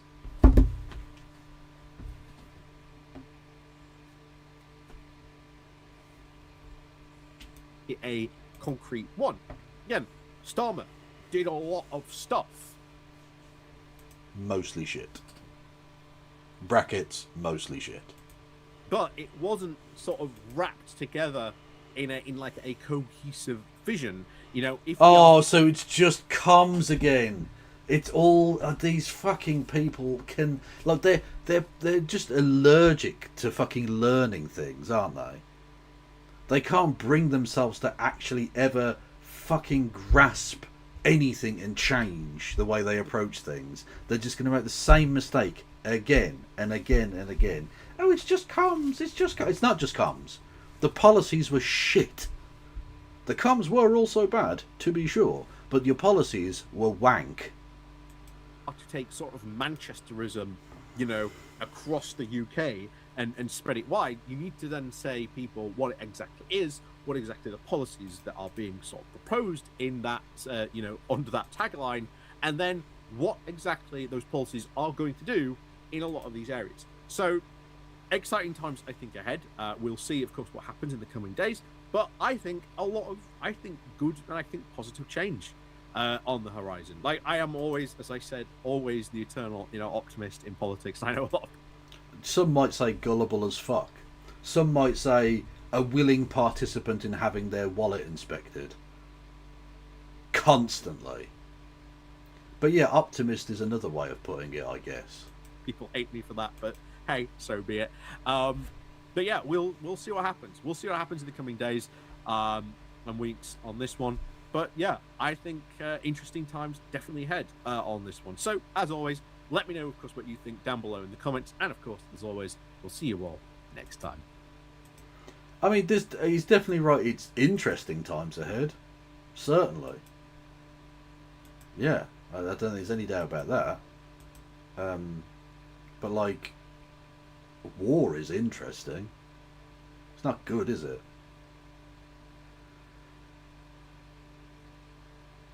COVID was interesting. It wasn't good, was it? I am comparing I am comparing Andy Burnham to both warfare and bat plague.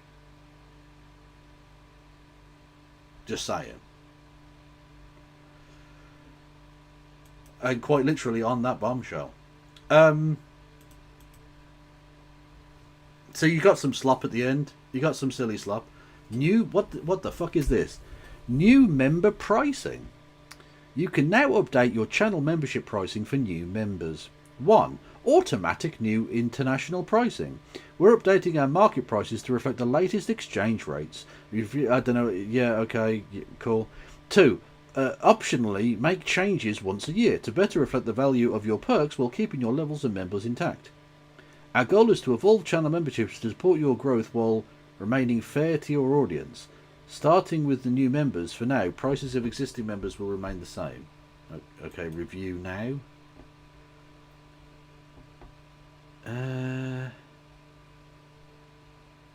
Okay. But why is it... Oh, Jesus Christ. It's literally got all of the fucking different thing. So apparently, if you're in Qatar, membership has gone from 2.50 Qatari Rial to 5 Qatari Rial. It's literally got an entire list of every single fucking person. Every single country. If you're in Uganda, it's gone from 1,500 Ugandan X. I don't even know what X is. To 2,000 Ugandan X. Oh, and of course, Vietnamese dong. Unfortunately, you will have to give me twice as much dong. It's gone from 10,000 dong to 20,000 dong. Although, interestingly, UK, no change. That's still 99 pence. Okay, fucking hell.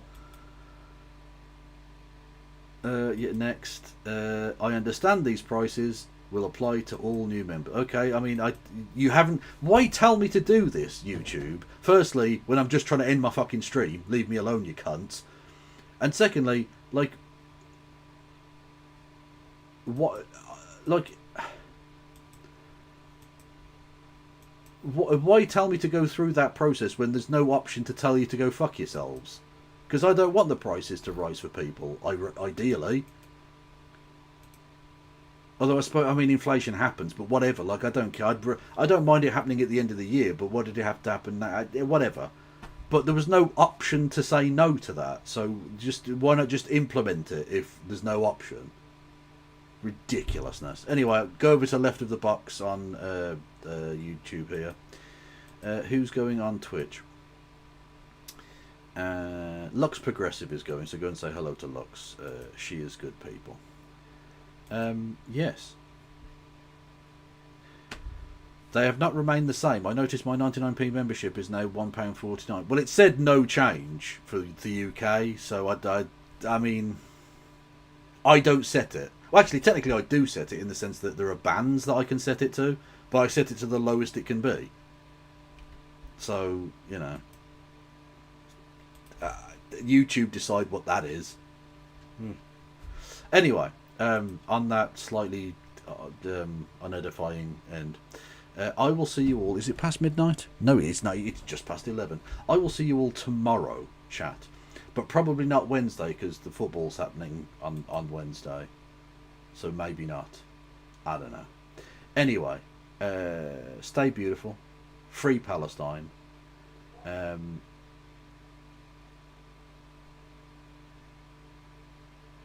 Why is option letting me gift membership yet not becoming a member myself? Are you already a member? Have you already been gifted one or something? I don't know. Anyway, right. Free Palestine. No pass around.